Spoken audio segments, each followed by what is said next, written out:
I appreciate everybody tuning in. We're gonna get started. Sleepy and Alucard, you guys can begin. Please remember that the entire tournament is 3 out of 5. If you ask me if it's 3 out of 5, you're getting DQ'd. That's the type of mood I'm in today. Oh, can my commentator see the screen? That's all. Yes, I do see the screen share. Yes, yeah, Alucard, we do 3 out of 5. Listen, Alucard, we're hyping you up for the one reason only, that we're the commentators here tonight. My name is Floki, and I'm here with the Colorado's finest, CD Mangaka, guiding through y'all through Street Fighter Academy number 48, pre-Evo edition. This is one of the last couple events that you can enter in before we all take off to Evo. I believe that tonight there's also Smug's bracket happening. For their monthly, and then you also have a couple other games happening this week. Tampa Never Sleeps is, of course, hosting their events for Guilty Gear Strive tonight, Street Fighter 6 tomorrow, and Tekken 8 on Wednesday. Last little bit of practice before y'all get onto the airways to get down to Evo. Hopefully it's a little less panic than Daigo the GOAT himself. Y'all know about his situation. But here we go. I want to know about the situation between Sleepy Pippo and Alucard as we get started off with our first game of the night. Welcome out to the Duel Academy, Fighters Academy. Absolutely. Listen, school and classes in session right now, and Alucard gonna take full advantage with this knockdown situation post Azuna drop, puts up the spray can, nice parry, and the one thing in this matchup that you have to be wary of as Ed is your flicker timings, because once the opponent thinks about your flickers, you full punish it with a DI. But right now, your legs get clipped. Full confirm here. No, we drop it. We got an overhead instead. Didn't quite finish the confirm there, but we do have to throw a second overhead to catch a press of some sorts from Sleepy, as Alucard's starting off pretty strong here. Kimberly, not really the most popular of characters that you do see, and so I feel like because of that, she can serve as a knowledge check at times. Like right there, Sleepy Pippo trying to charge up the flicker stance, Alucard immediately punishing it with her full screen slide kick. And now, oh, beautifully space sweep. Absolutely beautiful space sweep. And right now, going in, staying same side with the elbow. I like the meaty Tatsu, but right now it's level 2 time. You got those D-Stinks on lock. Oh! One's all we got today. Very tricky, those timings. You have to have all kinds of manual delays cooked into it. And to get even the most optimal one, it's fairly strict to do. And even with some variance and like input delay that might happen due to internet and the connection itself, can be tricky. Alucard, though, keeps things simple, wraps it up into the level 3 to finish off game 1 here. Absolutely, really nice, easy, and effective. To kind of go back to your point about the D-Syncs, right? I have been trying to lab those out myself. The meticulous timing to do DP into Kill Rush Chaser, for example, the delay punch, that gets kind of tricky. So right now, it's up to Sleepy Popo to kind of keep it simple, keep it easy. Against someone like Alucard, you don't want to give him a chance. Indeed not, and actually a great check on the Kimberly kick pressure. We kill rush in, throw Alucard out of the held parry, take our plus frames, and we try to walk backwards, but that throw range from Kimberly actually gets Sleepy Pippo put in the corner. Dragon punches, bait and flow. Oh my god, man, Gaka, we're already kicking off like this. Listen, Alucard, I don't know, man. You're kind of hot right now. Oh my god, punish, counter, beating up the parry, full confirm, Azuna drop. Are we going to be looking for all day, every day? Nah, we're going to keep it easy. Level 1, are we going to spend the spray can? No need. Alucard NY, holding it down. Oh, very optimal there, able to hold on to one of the super gauges to start off this second round. Didn't even need to spend the spray can. Does it respawn in between rounds, or am I tripping? Nope, it does not respawn in between rounds. Resource. Yep, but that was a change Kimberly got in Season 2. The fact that level 1, you can actually change whether or not you use the spray can or not. So if that extra damage is on the table and you want it, feel free to use it. If not, like right now, Sleepy's taking this full damage right now. Nice break by Alucard, keep responding back. But here we go, a huge catch out there. We're going with the drive rush. No kill available to Sleepy Pippo just yet. A perfectly timed match from Alucard. It's a little janky there, but now with the Azuna drop, we have CA available. Nice jump, and now Alucard's in burnout. This is a dire situation. Trying to just keep the momentum going, and yeah, we were basically trying to string that up as much as we could. Force the chip out situation. Alucard tried to make a predictive jump out. Got caught instead by the continuing offense from Sleepy Popo. Here comes a flicker jab. the flicker jab is coming into play, and I really like that chip out situation from last round, recognizing you are plus on the burnout situation, but right now it's an OD flicker. You're gonna cash out? No, we're gonna keep it safe one last time and try to keep it for a rainy day. Ooh, the punish! Oh no, the drops! I'm sorry. Not quite there. Commentator's cursing already. Hey, Flo, it's crazy of you to do to a fellow Ed main. Listen. I ain't built like that, man. I support my fellow character mains, all right? Maybe not when they downplay, because, you know, can play. Listen, right now, Alucard is going to make this Kimberly downplay work in dividends, elbow, and the level 3 pump up the jam. Now, listen, wherever Seth is right now, I'm going to let you know, I am the master of the dark arts when it comes to commentators cursing. I think the last time we commentated together, I wasn't on point with them. Now, I have the cauldron already brewing with them. My bad. Listen, man, ain't nothing gonna cook like Jay grinded. That man opened his mouth and players dropped combos. It was the craziest thing, that second tap and ever seen Dragon Ball bracket that we did. I've never seen a commentator curse like it. He would shut up for minutes. They'd be fine the moment he spoke. Drops, but CB Pippo waking up, finding a way to catch on with the wake-up jab. Checks Alucard, throws him back into the corner. Alucard in a pretty bad spot. I like Sleepy Pippo just waiting and observing, trying to see how Alucard wanted to move, punishing the neutral jump. Now, string him on up, trying to milk this as much as we can. We have the kill here for sure. Ooh, absolutely. Keep it easy. Using that ODDP ender as a nice way to cap off the round. Listen, the drive gauge comes back every round. The super gauge, not so much. And right now, see Pippo doing a really good job. Nice drive reversal to get Alucard back in this neutral spot and trying to flicker out. But right now, it's Sleepy Pippo. Again, OD flicker coming up in spades. We have to jump in now.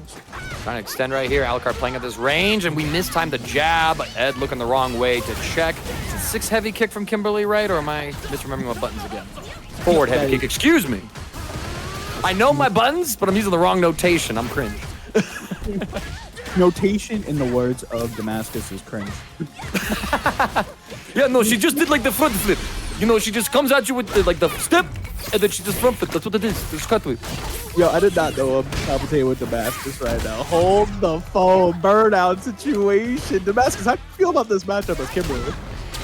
Oh, but we get the drag impact into the corner. Sleepy Pippo not reacting with a critical art that would have swung the round and that game into his favor. So now we enter final game, final round. Alucard with debuffs from Kimberly's level 3. A little bit of increased damage and movement speed. Oh, they trade? That's actually huge for Sleepy Pippo, denying Alucard's pressure. Oh my god, you're not going to cash out once again. My man Sleepy Pippo ready and willing to use the actual meter on a rainy day situation, ready to go. But being in burnout against Kimberly, all this is plus range, but the level 3 is going to catch the button. Never underestimate me and take this uppercut and get back. Give me some meter back, why don't you? Justifying his decision to not spend to maintain his drive gauge, instead finds the gap in Alucard's pressure. We see the sequence again. See the Pippo charging that flicker stance. Alucard trying to get into the full speed sweep, but this time Pippo in time to catch Kimberly before she's able to ruin his day at the shins. Now 1-2. Alucard still in the lead, needs one more to advance and win it. Absolutely nice, sneaky impact. Really like the start from Alucard. He's definitely one to not, you know, get flustered when, especially at a loss. And right now, oh no, the drop on the Izuna, but it's full situations again. Very mixed up, heavy character in Kimberly. It all makes sense, but the punish counter, you don't got level 2 on deck. You just want him out of the corner. Look at that perfect shin made too. Able to avoid Alucard's crouch jab attempt to deny it. Now we're controlling some neutral space using Ed's fireballs, but Alucard with that standing medium kick picks up into the OD Izuna drop. Extension one more time, we get the level 2. Sleepy Pippo 1 round away from going down into loser side. We have seen already in this set, Alucard really abused that button, that stand medium kick, right? At those perfect ranges, like range 2, range 1, where it's going to make such a big difference, where you try to walk forward at any point, you're going to get a full drive rush confirmed. But right now, again, the placement on the drive reversal has been superb. Sleepy Pippo, a little sleep at the wheel right now. Here comes the mix-up in the sleep, the impact. Oh my goodness gracious, he's not ready for it, Mangaka. But he's ready for the teleport, not able to convert off of the standing. Fierce punish counter. Alucard with another fortunate pickup here. Tatsu for Oki. The fact that that's like plus or something is crazy. With the DI punish counter, and Alucard takes down Pippo, as well as the mental health reset. I mean, like, this close again to just having a character like Manon, who got some needed buffs, still has a couple of jank things right there and plays. The thing is, I think she plays like that grappler game, but now Zangief exists in the terrifying state that he is in, where he is slaughtering drive gauge bar, and Manon doesn't really possess that same pressure where she really forces you to try and make a decision. Otherwise, you're going to be put into a worse spot as it is. Still, though, starting off with a drive impact, buffing up the command throws to get the implied threat. That's another weird thing about her too, right? Is that, you know, you got to invest time to make her as most threatening as she can be. Zangief, you know, SPD is going to hit you the same amount every time. Absolutely, and I think the one thing about Manon in this patch, for example, the fact that back heavy punch did get a couple buffs, but right now V-Star is making all those buffs non-existent. Shout of the Earth level 1, oh my goodness. Yep, so far it's looking like a rerun of the Colorado Grand Finals that I had to quickly do some editing on, well, rather timestamp it for the VODs that I put up on my first YouTube channel. Wake up with the super punish counter, actually, so it's V-Star not able to block in time from the hop over. Might have been caught out or mistimed it. Up wild Cabal to check on the wake up, or rather the throw on his wake up, but go back and forth. Yeah. And I think right now, V-Star doing a really good job. They are in burnout right now. Nice anti-air again, where he abusing the back medium kick and also the crouching medium punch. Unfortunately, crouching medium punch did get a slight nerf in this patch, but it really doesn't matter, right? Because this character is still a problem. This character is still an issue. Lightning Beast still exists at full power. Yeah, some of his power did get reined in, right? He had some damage scaling applied to various moves and things like that. So instead of being like a two-touch character like you see with like some of the crazier high damage output characters in the game, on top of being like a crazy mix-up setup character, Blanka a little more in line with that archetype of I can mix you to death, but it takes me a couple of times to finally get that final blow in. Nice block, but we're in burnout, so we have to hold the pressure. DI comes through, not closing up the corner. We were churning butter on that wake up here. Do you have the kill, V-Star? That God. What? Well, it was punish counter, so if I was doing the math homework correctly, I think that would have cleared out, but nothing did get extra credit in that set, right? Got 4 medals to work with this round. Listen, you don't want to get hit with an RKO out of nowhere, courtesy of Manon. Right. Now look at this though, like some of Nothing's pressure is catching V-Star on, you know, jumping out of predicted command throws, but not really able to find a way to get through them furthermore, and a little reverse wheel kick gets caught out again by this up Blanka ball coming down from the sky, a little Tiger Nina motion. Oh! Oh!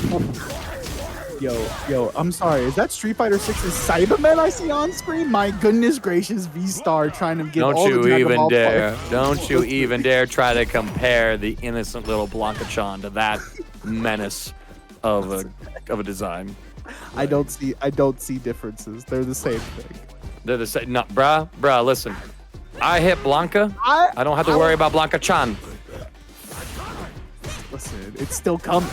It's still coming. Right now, V-Star trying to bring Nothing to the corner.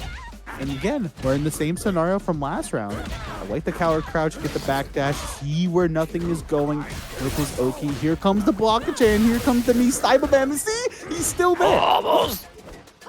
I'm sorry, Mangaka. I don't understand this character. Well, you see, if that was Cyberman, it would have anti-aired Manon, brought her down to the ground, held her in place, and said, "Go ahead, you know, just TOD her, just do it, Blanka." Would have held her down there at knife point, while you know, picking her pockets for every last cent that she had on her figure. Blanka-chan, nah, just grazes her, just being like, "Hey, I just want to give you a little hug." Blanka-chan's Kermit now. Don't ask me why. Kermit the Frog in the house for Street Fighter Academy number 48. You truly love to see it. And again, Nothing, kind of not getting anything started, for no pun intended. You could say he's getting nothing started. All right, the easy pun's out of the way now. V-Star pushing Nothing towards the corner. Up, Blanka ball checking. It feels like Nothing is continually trying to go to the air, and V-Star is just not having any of it. See, this plant right now, Manon would have been mugged out of her own command throw. Like, you plant it with Nappa, Cyberman just gets up. Blanka, you gotta trigger it. So, you know, there's a Blanka-chan just doing nothing over there. Hey, man. That's sometimes how Cyberman felt back in the day, but right now, back in the day, my man still gets hit with wake up ball. V-Star. I don't know if you're streaming right now, but you gotta clap it up. Juness going up against Slice Canada versus New England. Here we go. And a rematch as well, as this is probably what it feels like inside Mena RD's head when he's trying to decide, who do I play today? He just runs a quick simulation in that brain of, all right, Luke, Blanca, go. Who won? All right, that's my choice. You know, that's actually really funny when you think about it too. But we have seen also in this particular instance, nice anti-air. You know, again, it comes down to experience. And I know Slice has a lot of more online tournament experience, but I know JJ's been really grinding offline. But nice DR, give me out of drive reversal. Well, I mean, Junior June's leaving a little bit left on his plate. Did not get the perfect time charge for that upwards knuckle. And now Slice, instead of being dead to rights, has Junior into the corner. About to be out of burnout, though. We poked out with the button, not able to get anything more than that. But because of the punish counter hit, we actually just get completely reset into the next stun. And now it's a guess or game situation. We guess perfectly with the parry. Oh, the perfect paddy. My man JJ looking real good right now, but Slice still trying to answer back. Yo, look how much MR the LP these guys have. God damn. Yeah, no, Junior June certainly grinding out quite a bit. Slice playing Blanca and Dhalsim, so probably has a bit of that LP split up across a few characters, a couple of drive rushes into throws. Perfect parry on the target combo from Luke, so Slice will alleviate this pressure. Side swap, catches a button press or a throw tech out from Junior Junes. Oh no, this is where it gets ugly. Lightning Beast engaged. Oh, the beast has been unleashed. Welcome to the jungle, JJ. Oh my god, you got hit with the throw and you might be dead.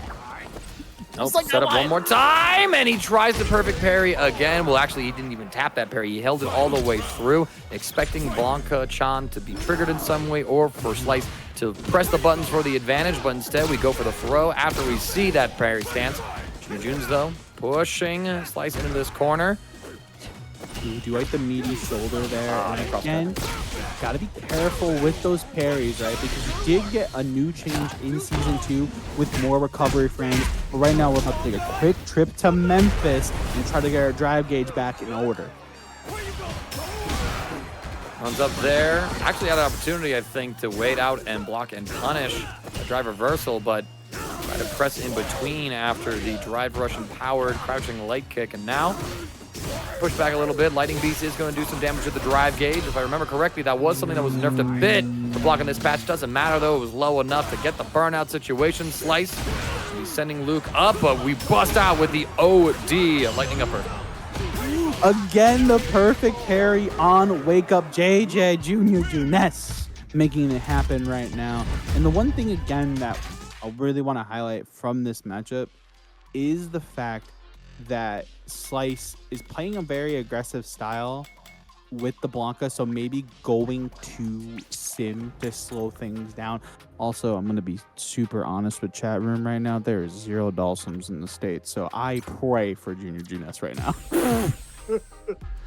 Neo just pulling up with the, he really just accused this man of sleeping on the job with the dull sleep. I'm crying, man.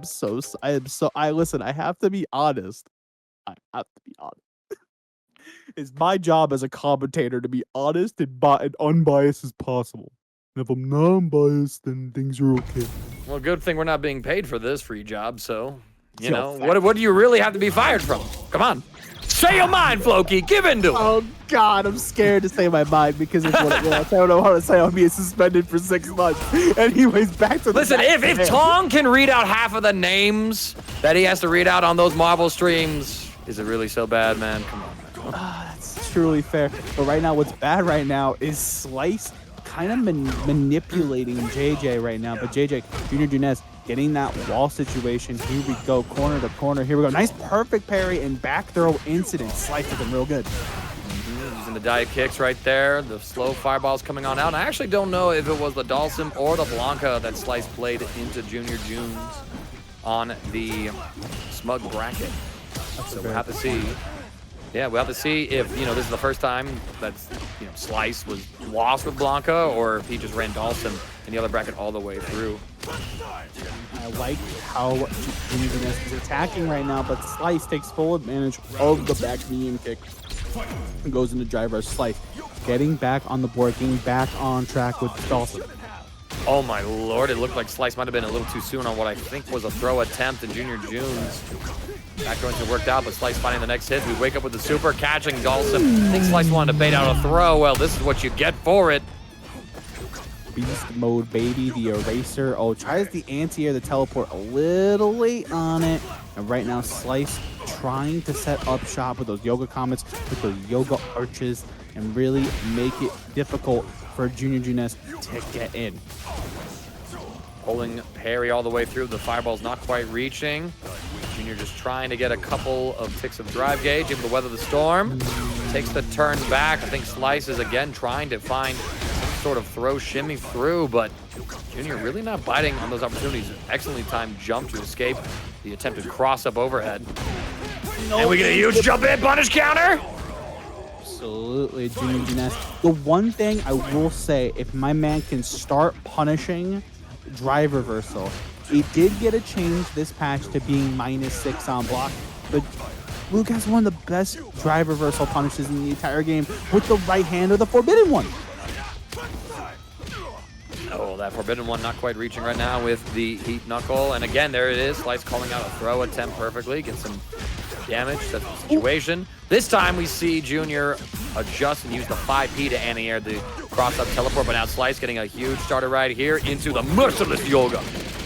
A merciless yoga looking for the one piece that he needed to make it a 1-1 situation here in winner's side. Again, this is pulls action. You want to get that momentum going. You want to get that relief off your chest, knowing that you're out of pools on winner's side. And one of these two are going to have that claim to fame as we progress. Nice throw off the yoga arch. All right, we catch a counter hit. Now Slice with the perfect corner positioning. Goes up. Didn't quite have the shimmy punish, but it's fine. We get the throw out this time. And what a jump out there by Junior as well. A couple of stray hits not quite being confirmed on, so lost opportunities in terms of what we're getting. But force knockdown, we try to go for the overhead, but Slice with the roll away tech finally gets Junior to bite on these aerial shimmies and doesn't even need to spend any of that super gauge to take round one. Absolutely, and I think the forced knockdown situation, right? It's such a monotonous thing to worry about. You know, we have some players, you know, I know JB with the Rashid, for example, has those combos on lock, like Junior Junes getting this perfect situation, heat knuckle in. It is a little tricky at first to get used to the forced knockdown combos. Once you do, it is a match made in heaven. Oh, big jump in though by Junior as that jump fierce from Luke. Certainly a button made in heaven, it feels like. Wake up drive reversal from Slice just to get Junior off of him. Able to get behind as well. But a back throw incident, this could be huge for Junior. Ooh, and the counter VI Junior Junes. ODDP. No, listen, I gotta give big shout outs to Noah the Prodigy over the weekend, getting that qualification at the mix-up. And it's just because of the way he placed his buttons and the way he placed those jump-ins like we were talking about before. And it's all going to come down right now to see how Jake can take advantage. And he's going to take advantage of that yoga arch with a full confirm into level 3. Get that life. Slice just barely missing the crouch light kick, I believe. That would have checked the drive rush by a couple of frames. And so Junior was able to get a full-on whiff punish. And now Slice is dangerously low on life with this Dalston. Tries to go in, we get a couple of jacks. Excellent conversion from Junior. Doesn't extend it one more time. Instead goes for a tricky setup, just walks back, expecting a drive reversal. What a DI impact, recovering just in time. That was a change. I know that was me and Flash Knuckle was a change. So the fact that he had enough time to do Flash Knuckle in the DI, Slice is playing this matchup well. I have to give credit to the GOAT. It's just that with characters like this, where once they get the ball rolling, and especially with a player like Junior Junes, if you give him the ball, he's going to take everything. He's going to take your house. He's going to take your car. He's going to take your girl. He's going to take your credit card and the 3 digits on the back. So you've got to be careful if you're Sliced. Finds the moment again, punishing the throw attempt, resets into a back throw just for the spacing. That's so dirty. You punishing Junior Junes, is it? I've been calling this man plural June as if he's a month of the year that comes around by mistake. Right. I gotta pay attention to you, man. You said the name before, man. Like, that's crazy. I mean, I'm just disrespecting that here. Listen, it's an ode to the persona. You know, he used to play Junpei in Persona 4 Arena. So Okay. gotta give him some love. But right now, Slice again. I like the placement on his buttons, and also I like the placement of the Yoga Arch to bait out Junior Junes, trying to get that the drive parry going. But again, Slice really setting up shop in this Fortress defense. Well, even then too, right? Like Slice was made a great little adjustment there too. Tried to go with a crouching normal to beat out the drive rush. This time went with a standing normal with a standing light or medium kick. I gotta look at also normals. Merciless Yoga! Jojo! I mean, you know, Junior Junis is a Juju more like a JoJo, but close enough. You know, actually, speaking of Junior Junis, my man actually plays JoJo's Bizarre Adventure, the All-Star game. Yeah. Oh hell yeah, yeah. The new one that came out like a year or two ago? Yeah, I forgot the character he plays, but right now we are in a game 5 of Mingaka. You know what that means. The script is somewhere and it's being shown to the world. Seems like, you know, someone wasn't happy about being 3-0'd into the smug bracket, and we got the data we needed to push the set just a little bit farther this time. Nice trade right there. This gives Junior Junis a bit of Oki, but Slice again with these quick yoga floats into dive kicks. Checking him constantly. Nice anti-air, Slice and full control, but misses a very important anti-air. Junior, what great patience right there too. Slice going for the DI just to say, like, listen, if Junior swings, he's got to cancel into level 1. I don't think the man's buffering like that. But a punish on the Sand Blaster to committal at full screen. To committal at full screen, and also Slice is now punishing Junior Junes for going to the fireball game. You know, before he would just be holding parry and drive rushing like that, but he set up that Fortress defense just for it to get broken down. Junior Junes bringing Slice to the corner, chop, and screwed. My man JJ is not at this just yet.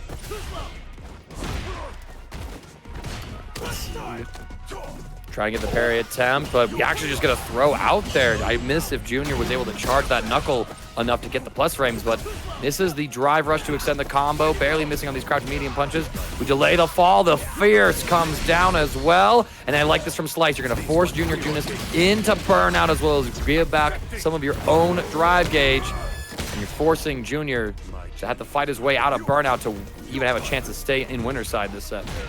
Yeah, it's looking kind of tough right now. Slice full screen roundhouse right now, and again, that Fortress defense comes to fruition. Slow and steady wins the race, and Up there in Twitch chat like, hey bros, games are looking great, bruh. Courtesy Alex, bruh. yeah, there's Junior Junes, bruh.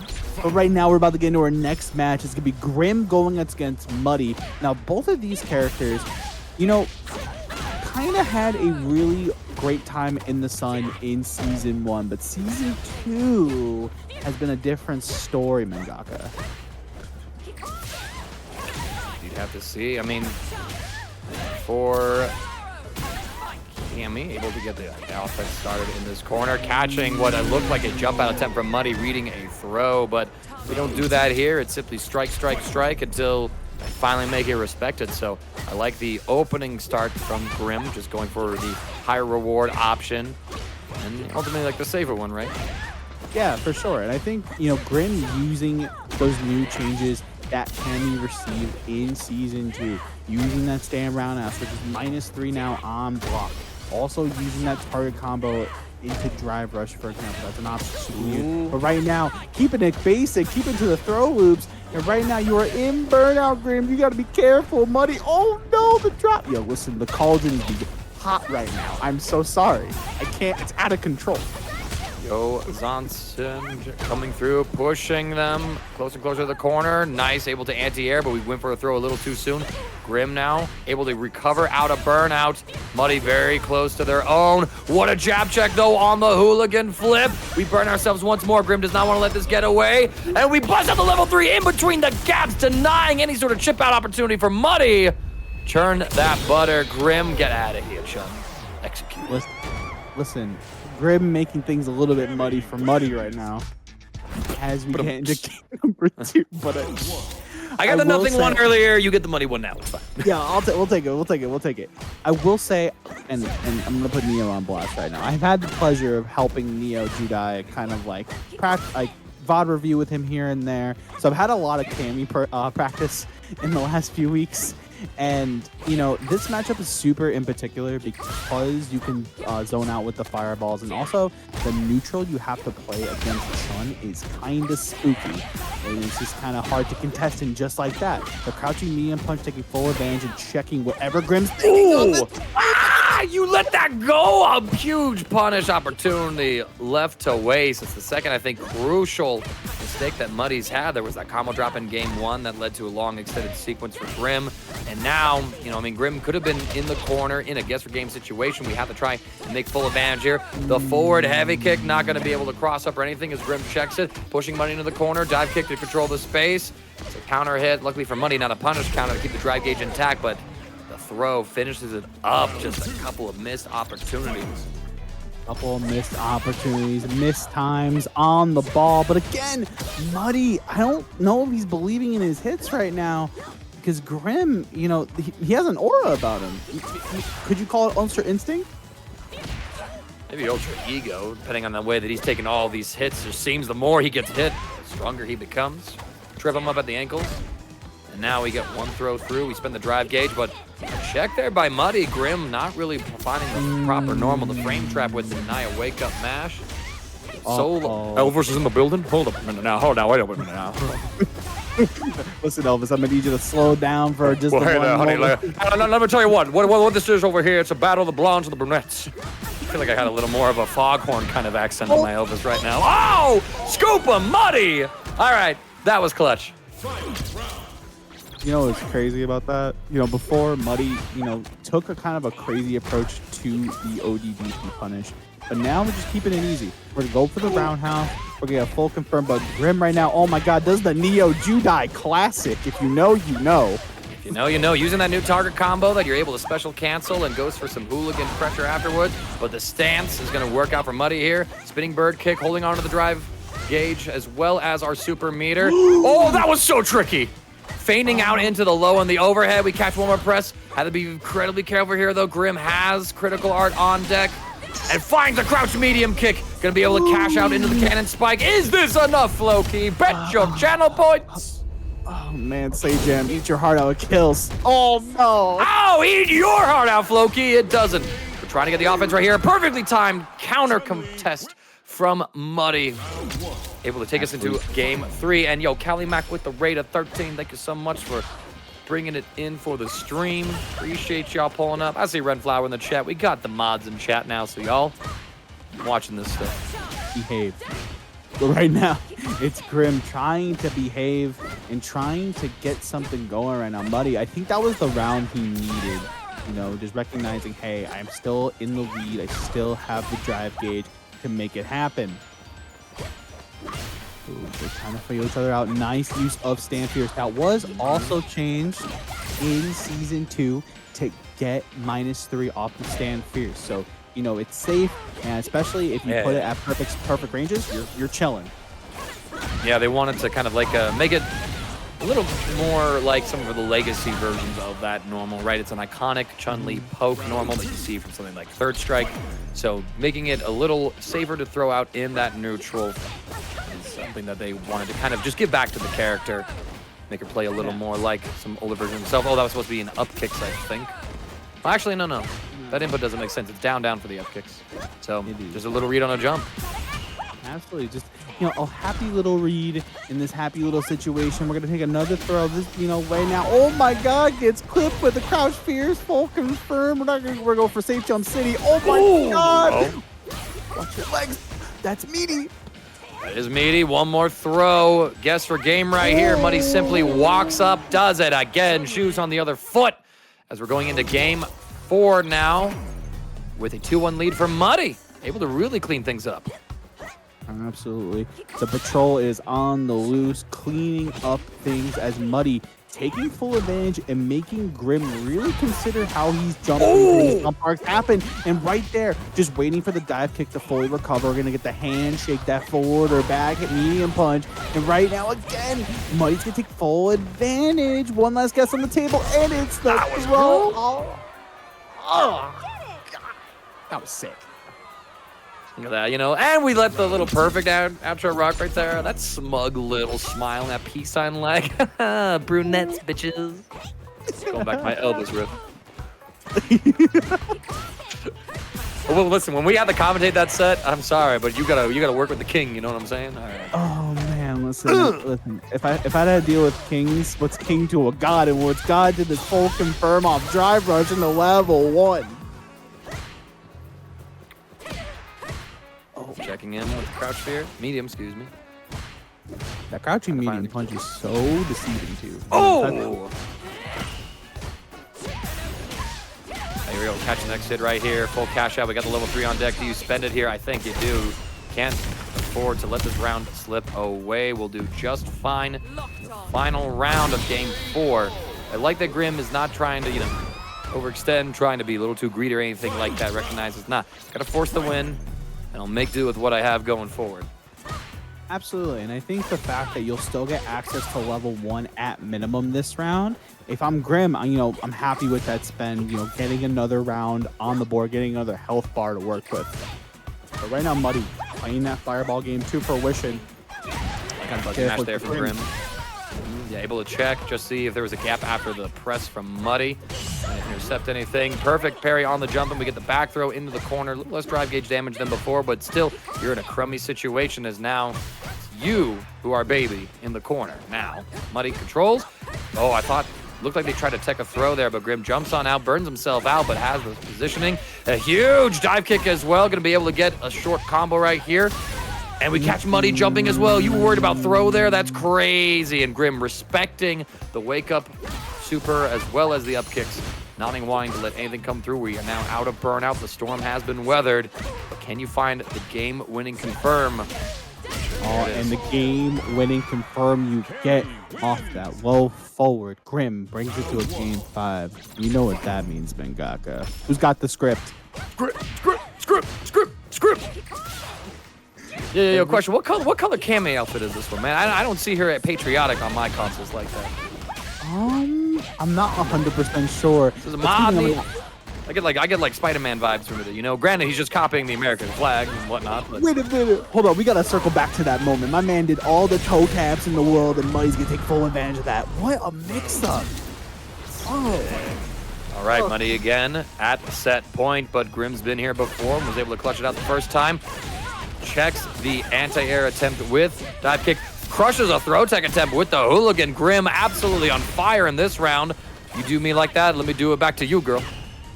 Do it right back to you. And right now, Grim, again, the anti-airs by Muddy have been on point. The overhead's going to find its mark. We're going to go for a safe jump, but we're going to take a throw. And a raw DI as well. Muddy just trying to add on to the mental stack, not really representing that option up until that moment. A meaty Kikoken set up as well for plus frames. Cashing out into the level 2. Parry this, Justin. Sorry for the unnecessary shot. Grim goes down to loser's side. Wow, what a fun set that was. That was really sick and really great adaptation from Muddy. Because effectively, you know, still a good character, but the weakest he's ever been in a game where, you know, Ken, still a very strong Shoto, despite the allegations otherwise. Ryu's gotten a slew of buffs, and Akuma also exists as well. And us Shotos, I mean, we're a Shoto of the Week kind of a fan base. You know what I mean? It's just like, we're not loyalists here like SoloElvis on this jury. Now, let me tell you what, if I had to pick a character to play, oh yeah, it'd be that jury girl. Listen, that Jura girl did win $1 million. Shout out to Uma wherever he is. And right now, Elvis is going to get his full confirm on solo. I'm in the building. I'm in the building, ladies and gentlemen. Yeah. You know something I like about your flow, Key? You know what I like about you, my friend? It's that, you know, you got a very favorite word up there. You know what that word is? Absolutely. I'm just saying to you right now, brother. Absolutely is your favorite word. I vibe with it really hard, King, you know, because kings are absolute. You know what I'm saying? Oh. You can't see my face right now when I'm crying. Absolutely, you would cry. Oh, no, not like Dry rush pressure. We jump trying to throw shimmy, but no dice right there. Elvis is back out, branching out into a little bit of R&B with the feats and the rhythm.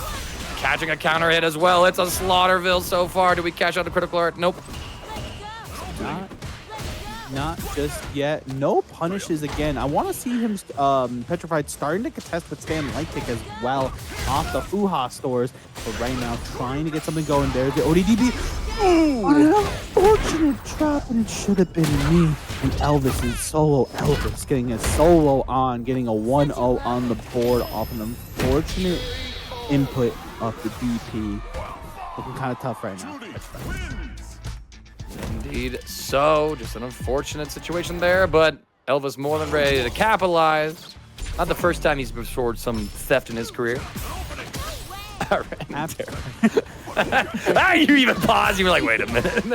Wait a second. The damage I've done to this broadcast in the last 2 minutes is incredibly high. I optimized it like a punish counter, baby. Starting to find here. Perfect parry, though, from Products. Absolutely. Petrified doing a really strong job. And again, he is a product of Street Fighter 6, right? Coming from Guilty Gear Strive, playing that Ramlenthal, if I'm not mistaken, and coming into this game. But right now, Solo doing a really good job opening it up, and acknowledge him getting in this next round on the board with Jury after a slew of a situation that you got put in. Trying to set up. Oh, my lord. Thought we had an opportunity to press right there, but the jab from SoloElvis able to catch. We're going to get a little Tatsu combo right here. And what a call up there, actually, by Solo with the mash as we try to get some plus frames off of that forward fierce of Ryu's. But, okay. Taking pressure now. And a perfect parry on the drive rush. This is big, and I like it. Just going for a very simple throw. We don't quite get the button shimmy right there. A little more damage right here. Just looping this one. SoloElvis desperate to not block, because if you block, you're in burnout. Now you're dead for it. That's crazy. You really valued your drive gauge more than your life bar. Sometimes it feels like that, right? But, you know, Ryu as a character, we haven't had a second to speak about it. His character does so much more damage now across the board with all of his buttons. Hasho, for example, Donkey Kick. It's just across the board. It's such a strong Shoto. But Solo says, what's that? I won $1 million with Jury. But right now, it's going to be a Shinsho and get that drive meter situation and life bar situation in a good spot. Petrify, what else you got for us? Gonna have to see. Take it slow. Don't really get much Oki, but you threw a fireball! And the king of rock and roll is able to get the buffer window through, catching it out. My, how the turntables. We walk forward, we get the throw shimmy as well. SoloElvis said you should have stayed petrified in that down back spot. Show you what happens when you move against me. Show you what happens when you move against me, and right now it's a 2-1 situation, 2-0 situation because of that.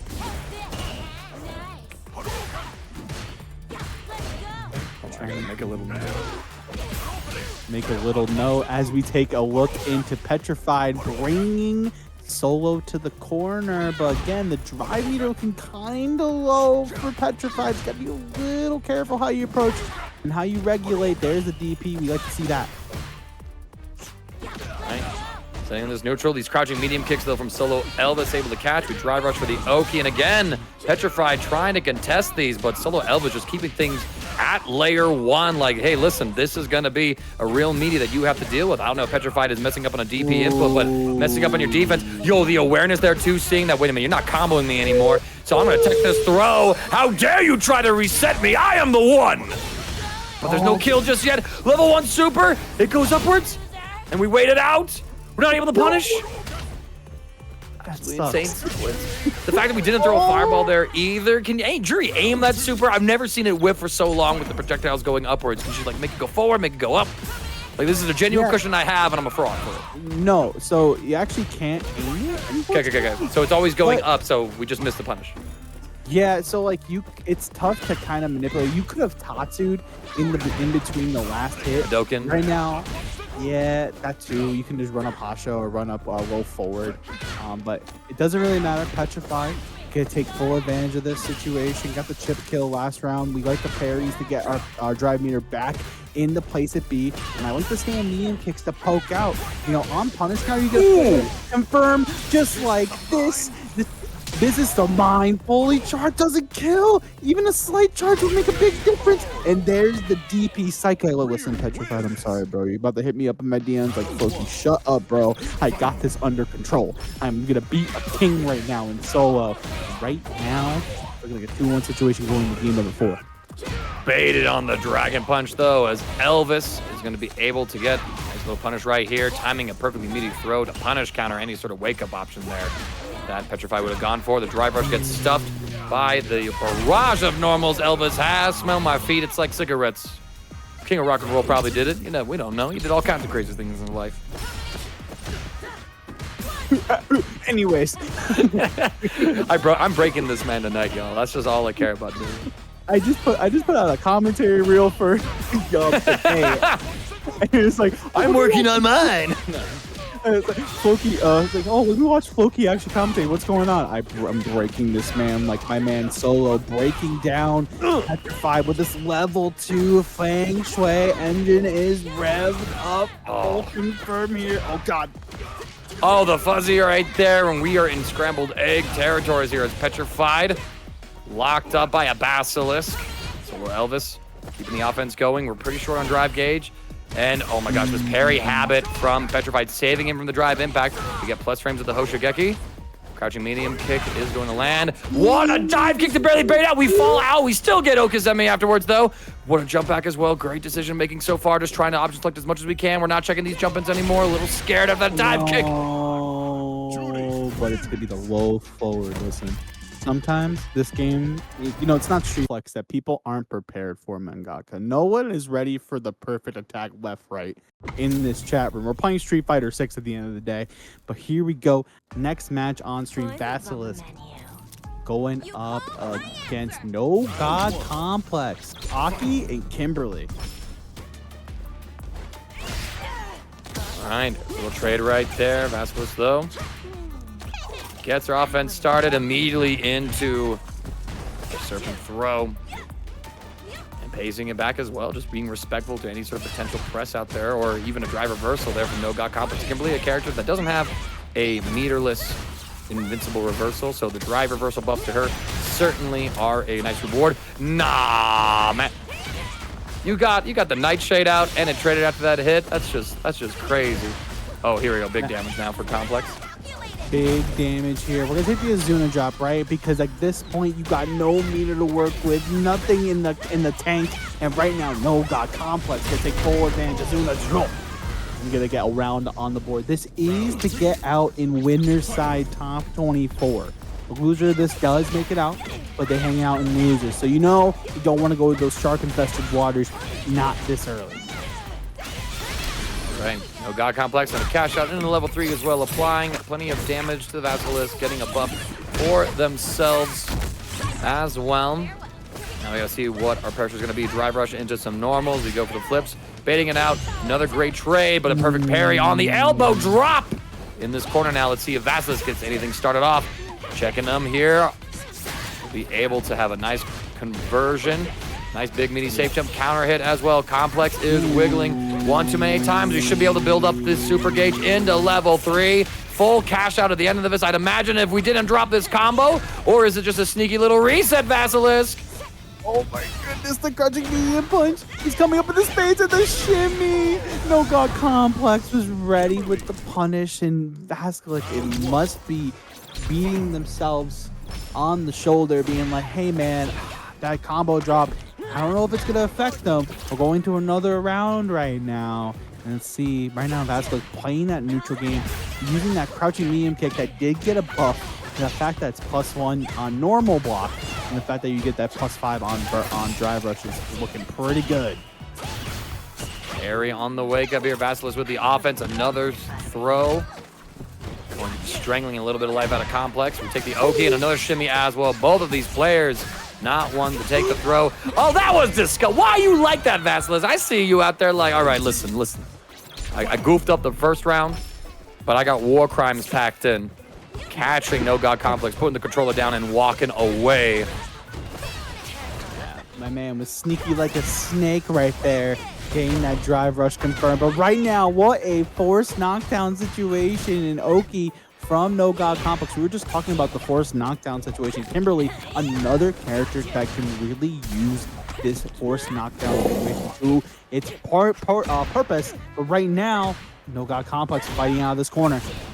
Trying to anyway, but Vasiliek able to anti-air as well as have that little throw gap earlier, catching out what I think was a drive reversal input. Complex wrong again on the guess. You thought throw was coming through. That was all conditioning, my friend. Straighten out that curly braided hair of yours, Kimberly. And this time we go immediately into the super as well. Keep it simple with the level 1. No need for full cinematic. And Vasiliek's going to quickly tie up the game count to 1-1. I feel like these two characters play a similar game in like how explosive they can be.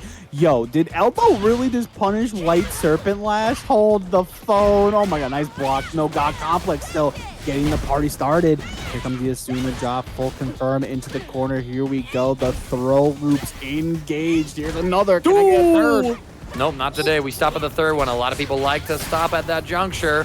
And now it's Vasiliek with the corner positioning. Oh, that was such a sneaky little walk-up right there, dude. Trying to catch Complex, pressing a tech option. And after all these strikes, the moment Complex tries to get the parry out, the throws are back in. Some days you go gambling and you just lose it all betting on black.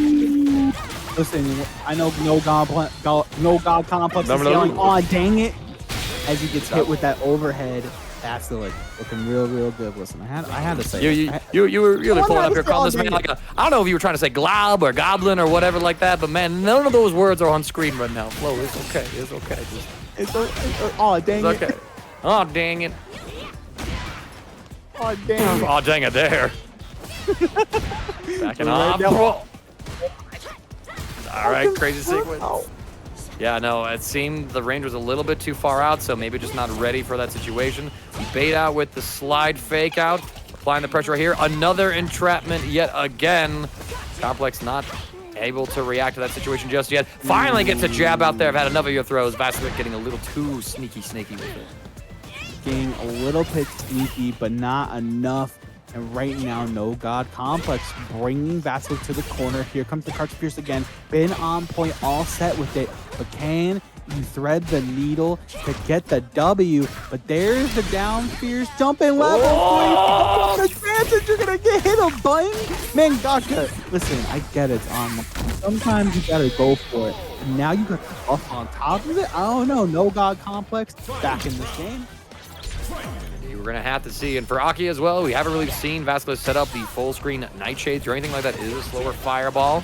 And so we see them really only placing it out when Complex takes to the skies, because Kimberly does have that projectile immune slide of hers. So we can test those throw attempts. I like the OD one just for the faster start of recovery. The combo hit trades as well. We're going for a pressure. Wake up drive reversal just to say, get off of me, please. Pressing forward. The please makes it work. Yeah. Listen, the please and pressing forward, Mangaka. We're pressing forward with this level 2. Hope is spent, burnout applied to Complex. We do have the level 1 in the back, but we find the moment, catch Complex with a stray hit that will lead to the drive impact, and Vasiliek going up 2-1 in one of our sets to get into this top 16. Going into this top 24, and regardless, both these players get out, right? You know, but you don't want to be in losers, especially with this kind of a bracket, you know, this pre-Evo practice. Listen, you don't want to be practicing the fact that you're going into losers this early, you know what I'm saying? Catch him with a throw, chuck him, trying to walk forward, tag him again. Complex in a pretty good spot, but I love the slide out just to get away from the situation. Again, you escape everything but a throw, so pretty good chance of it working. Shooting everything but a throw, right? And I think right now, Vasiliek, again, catching these parries, Mangaka. And right now, if I am no God Complex, I need to be a little bit worried. My man is running low on drive gauge and low on a health bar. Still pretty passive on the defensive decisions until we find the right moment to explode out with this huge... Oh, no, not again. And again, the awareness from Vasiliek says, nah, you can't do that to me. Overhead caught, should have cashed out. Complex had an unfortunate combo drop. And now you're sitting here with your winner side life on the line. For a fact, and also the fact that every single time this set, Vasiliek has been opening up No God Complex with the overhead. But it's going to be the level 3 from No God Complex to get that speed and damage boost. Let's see if we can make something happen right now. No God play. No God. There it is Complex. again. The tongue twisters. Chad, if you donate to Maturino, you too can help Cloaky with his inability to speak the English language. So please donate to Maturino today to save our dear Floki. Yo, only you can prevent speech impediments and speech situations. And right now, Vasiliek is like full level 3. Oh my goodness, Vasiliek one situation away from getting this winner side top 24 life being birthed. But right now, no God complex. Okay. The tongue twisters are coming to fruition. Listen, I just had to say his name once, and we're okay. Stop having crazy names, chat room. Now say it 5 times fast. Yeah, I'm all set. No, my man said no, man, please. We're live on stream right now. Don't do me like that, man. Like, please. I'm not into public keep shaming. Oh, huge. I need an adult. I'm an adult. We get the launch right here. Vasiliek with another safe jump. Able to catch. I don't know if that was a safe jump. That kind of hit a little high, so. But Vasiliek, though, could have the combo and the kill. Blow him a little kiss down the loser's side. Have fun, girl. Have fun indeed. But Jimmy DR needed a few minutes, so we want to keep things moving. And Peru pulling up with the Lily, which, how can we forget that it was a Lily that won the very first tournament on this CEO patch, a combo breaker bracket. Combo breaker package. Shout out to El Chacote, hailing from the Midwest, keeping the combo breaker title in the Midwest.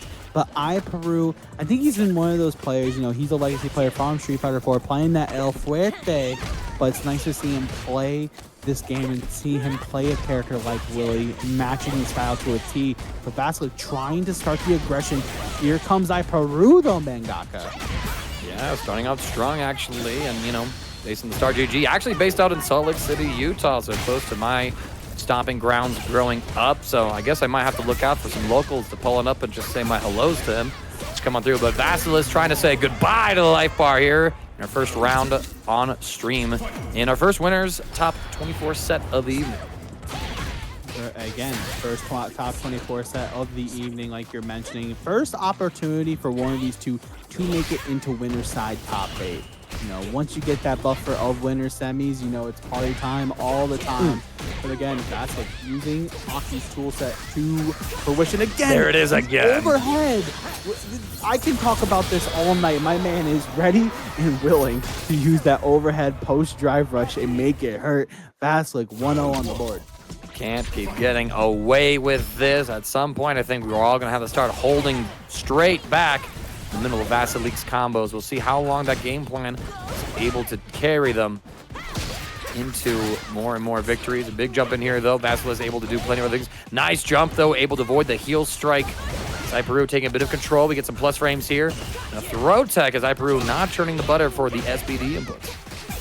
No SBD inputs for Peru, but I really like this from Vasiliek, right? You're going to get the poison, and then you're going to start the pressure again, trying to hit him with the can. So here comes the Serpent Lash, but the perfect parry, Peru. Looking real good. And here we go, finally starting to get the scoop supplied through. We give up our Okazemi for it, but we still have a good position. Nah! You scooped Aki out of Drive Rush with your command throw. Why you built like that, though? That was built different, but Vasiliek, you know, using that down fierce jump button to take full advantage with that cross of Vasiliek, you know, that round was really close, but Vasiliek keeping it together and keeping himself composed. Nice anti-air we were talking about before. Crouch roundhouse looking real good. Yeah, plenty of anti-air buffs to Aki, so now she has 3 pretty consistent, reliable anti-airs to call upon on any given situation. Peru starting off the offense, try to walk back, but Vasiliek is able to get the back throw, and so now Peru in a pretty rough spot in this corner, but we're able to poke out, maintain position, punish the fireball as well. There's a good spot, one more mix-up, gotta find the right hit. Vasiliek holds. Holds together. There's the drive rush crouching medium kick we were talking about before. The fact that it got buffed, the fact that it's a little bit faster now, and now you're hanging out with a bunch of more plus frames. But here comes Peru level 1 using another change from season 2. The fact that you can use Inspire into level 1 and get it done. Oh my goodness, this set Street Fighter 6. Tons on display here as Capcom, I think, has done a pretty great job of buffing the viability of various characters across the cast while toning down the strengths that others have had into them. I do think it's a little weird at sometimes because, like, it feels like they tone down damage overall with just a slew of their character-specific changes, as well as the system changes to the scaling of light normals. Then you get a character like Akuma and then Bison that come on out, and it feels like they do like Season 1 character damage at times, right? Yeah, it feels like they were supposed to be in Season 1, but in reality they got put in Season 2. But Peru gonna get that SBD damage, and here comes those wind stocks, and now you have Windspire locked and loaded whenever you need to call upon it. But Vasiliek, there it is. Oh, it's a shimmy. Crazy. You try to tech a throw against a command grapple character. Reflect on your actions, but a huge pickup here for Vasiliek. We try to parry attempt, and now we are in burnout as Peru bet the family farm on that option. One more throw, we're in burnout. We try to jump over. Does a level 2 catch? Get out of the skies. You are grounded, young lady. Go to your room. You are grounded, and we are in a 2-0 situation. What a call out on the Condor dive, recognizing at that range after putting up the Nightshade, that was a checkmate situation anyway you looked at it. Now we're getting the offense start off here using those 6 heavy kicks, able to jump out and escape. Tag him with a little bit of damage.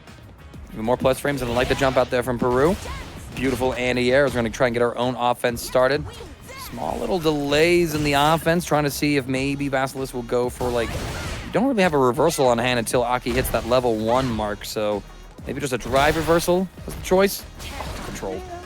Ooh, we're out though, Vasiliek, but there's the punish on the Cruel Fate. Nothing afterward, unfortunate for Peru. Peru though, still in it. I like the jump out attempt, but here comes Vasiliek using that slim body that Aki has and taking full advantage with that stand medium punch. And that button, I haven't had a second to talk about that button. That button got buffed twice. I mean, more active, and it's just so good to check drive rush and check anything that Peru wants to go for right now. Oh, check out the gap in the offense as we find the level 1 reversal. And Vasiliek here on the verge of sending Peru, our top seed of the evening, down in the loser side before top 8. Listen, I know Seth somewhere that really enjoying this Anki play. And by really enjoying, I mean, not really a big fan. You know, Seth, remember one time we were commentating a Street Fighter Academy, and it was nothing but Akis in the top half of the bracket. That's like some poisonous wet dream. And here we go, Peru. There's somewhere the puddles are out there, but right now Peru answering back, home run with the level 1. Oh man, you kind of like rhyming up a little bar right there, actually. But then you were all done. Now what's the fun? What's the fun in that at the end of the day? But right now, here going forward, SPD making it happen. Peru still in this game. Again, this is last set point potentially in a situation that Vasiliek can see himself birthing a top 8 winner side position. A nice perfect parry. Here we go again. All right, Peru trying to stabilize here, needs to win this game to keep things interesting. The drive rush into command throw will do a little bit of damage. Back to full screen, we do have a wind stock, and again, another perfect parry. Peru dialing in with the options, gonna get the tornado out as well. Spin on him a little bit, Chief. Bruh, why you psychic like that? But finally, Vasiliek doesn't get the back throw, though. Caught by the DI. Peru stays alive on the back of a perfect. On the back of a perfect, in the back of a home run. Peru, 1 on the board, trying to stay alive in this winner's side of the top 8. But here comes the command throws. Another reset as well from Vasiliek. We usually see it with the overhead from Aki, but able to show that, hey, I can do it with the command throw too. Oh, I don't know what Peru was wanting to go for it there. Threw themselves into the fireball, and that led to a huge bit of damage here for Vasiliek. Nah, not again. I mean, granted, that was like a block string into it, but the fact that Peru also got a hit. A perfect for a perfect? Really? We just gonna go up here and pee on each other like this? Bunch of dogs marking their territory. Unbelievable. The behavior on this. No, Neo, can we say it with me now? Say it with me now, Neo. You're fired. You're fired. You're fired. You're fired. And right now, Vasiliek on fire with these stand medium punch pokes. What do you mean we're both? Let's go! Let's go! The bathroom humor works. Listen, man, that was a funny joke. Let me have this one. Oh, here, level 3. No, doesn't work quite like that. Vasiliek paying dearly for that attempt. That's crazy. Capcom gave you so many buffs to anti-airs to Aki, and you chose none of them in that situation. Oh my goodness, here we go. Peru win stock. Oh, we're out. Okay, we were just... Listen, we gotta go fast. Yo, man. Snake is like, listen, if I slither closer to the ground, the birds up there can't see me. I won't get picked up by it at all. And picking up the win is Vasiliek, able to taking all these L's.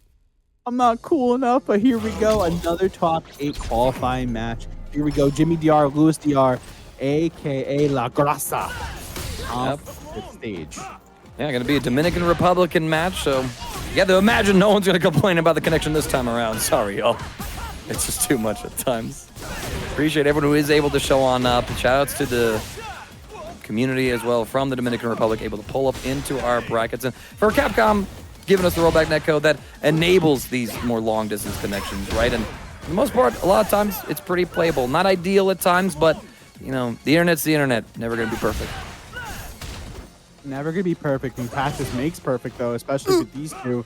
They've definitely played once or twice, but here we go. La Grasa gonna take full advantage. But listen, we're just cool right there with that full confirm 1-0 on the round count, trying to make a statement, try to make our way into that top 8. A huge launch right here, Jimmy. Holding this positioning, holding onto the parries. We're trying to find the next poke. Finally, a sweep whip punish comes through, but we take out the throw as Louis still trapped in this corner. Oh, that was so dangerously close to being disaster, but now Jimmy DR gets the next hit.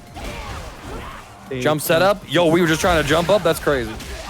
You know what's actually crazy about that? If he blocked that, that was plus 18, by the way, for Jimmy. That was going to be... That's a crazy legal setup at an age count. Oh, no pickup there. We didn't go for throw either, so the parry not going to be punished. Okay, latching out with one of the Sobots.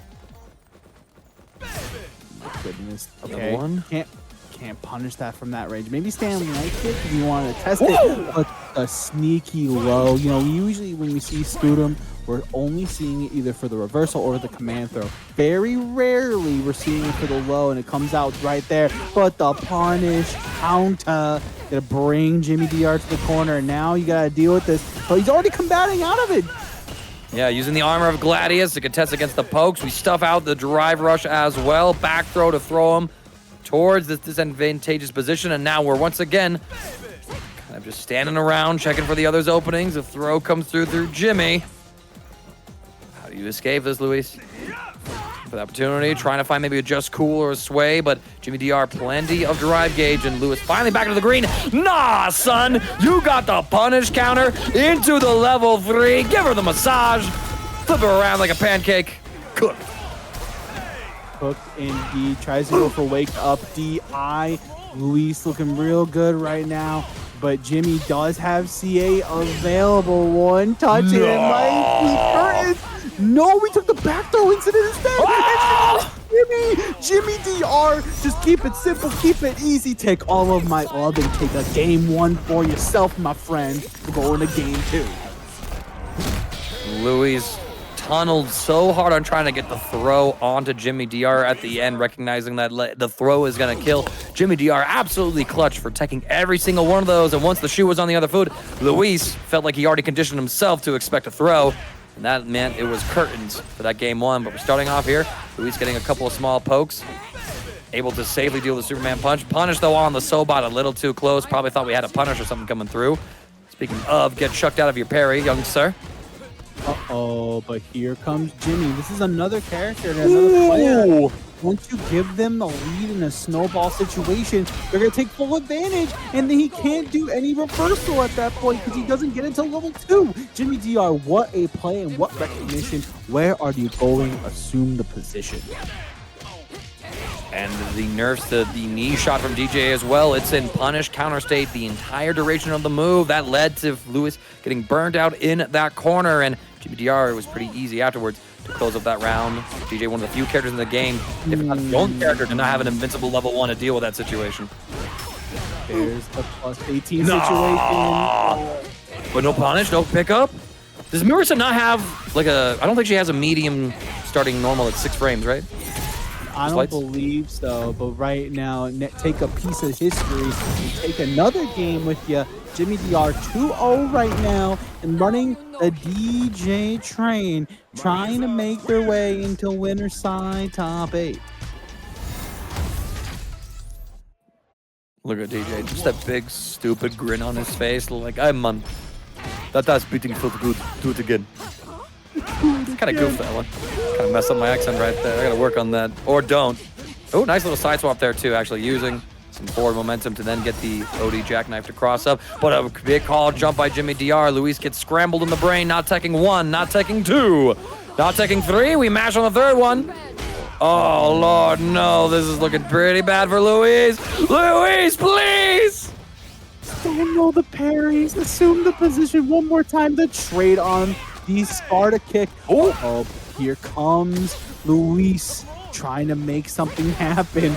You giving him a chance at life. Luis, nice anti-air with the slide. One last break. Oh my goodness, Jimmy DR buffering something. What's it gonna be? No, the super! You saw this man was going down, back, and then finally lets it rip out on the startup. Unfortunate outcome there for Luis. Instead of going for the throws like usual, try to get something a little more greedier. Now Jimmy DR starting off strong here. Doesn't have any super gauge. Chuck him back into the corner though. That's all you need is his positioning.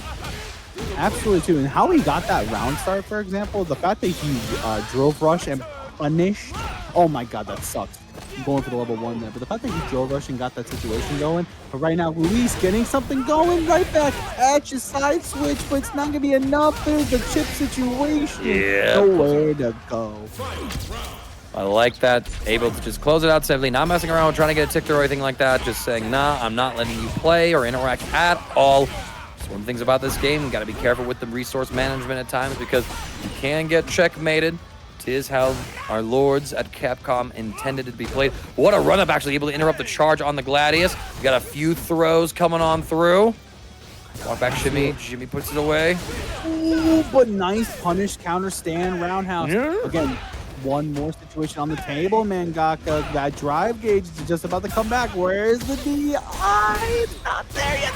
Oh, Gladius, though. Jimmy at the last moment able to get that option out, punishing it, and now it's Luis who is in burnout. Has the supers available to him.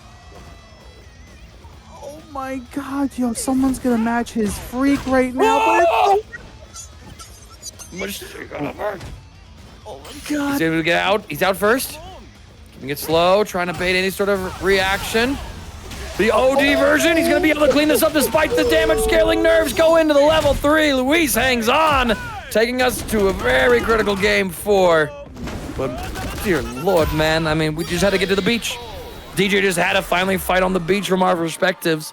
He's like, yo, man, I'm feeling the vibes out here. You feel me now? Now you do. Yeah, and I think just like the patience from Luis La Grasa doing a really good job of just waiting for Jimmy DR to kind of make a mistake and took full advantage. But Jimmy DR doing the same thing back, and that's the beauty of Street Fighter, right? It's the beauty of fighting games, just like playing that consistent chess game with your opponent. But right now, La Grasa gonna bring him all the way to the corner.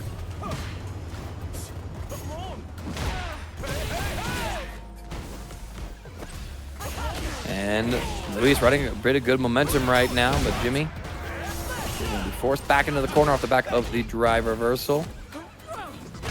Chuck him back. And what a reaction. Yo, Luis, he's dialed in now.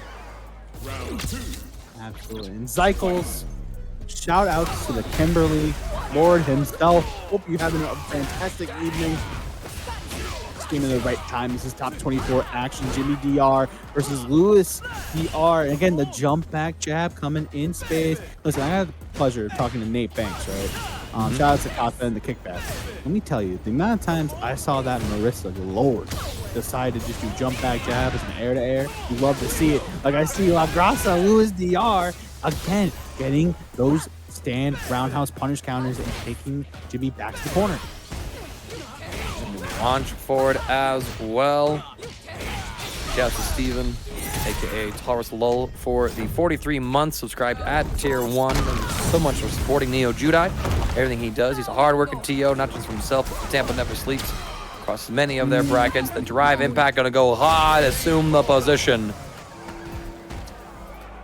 Listen, shout out to my boy Dom at Solo. I'm gonna say this once, I'm gonna say this one time only.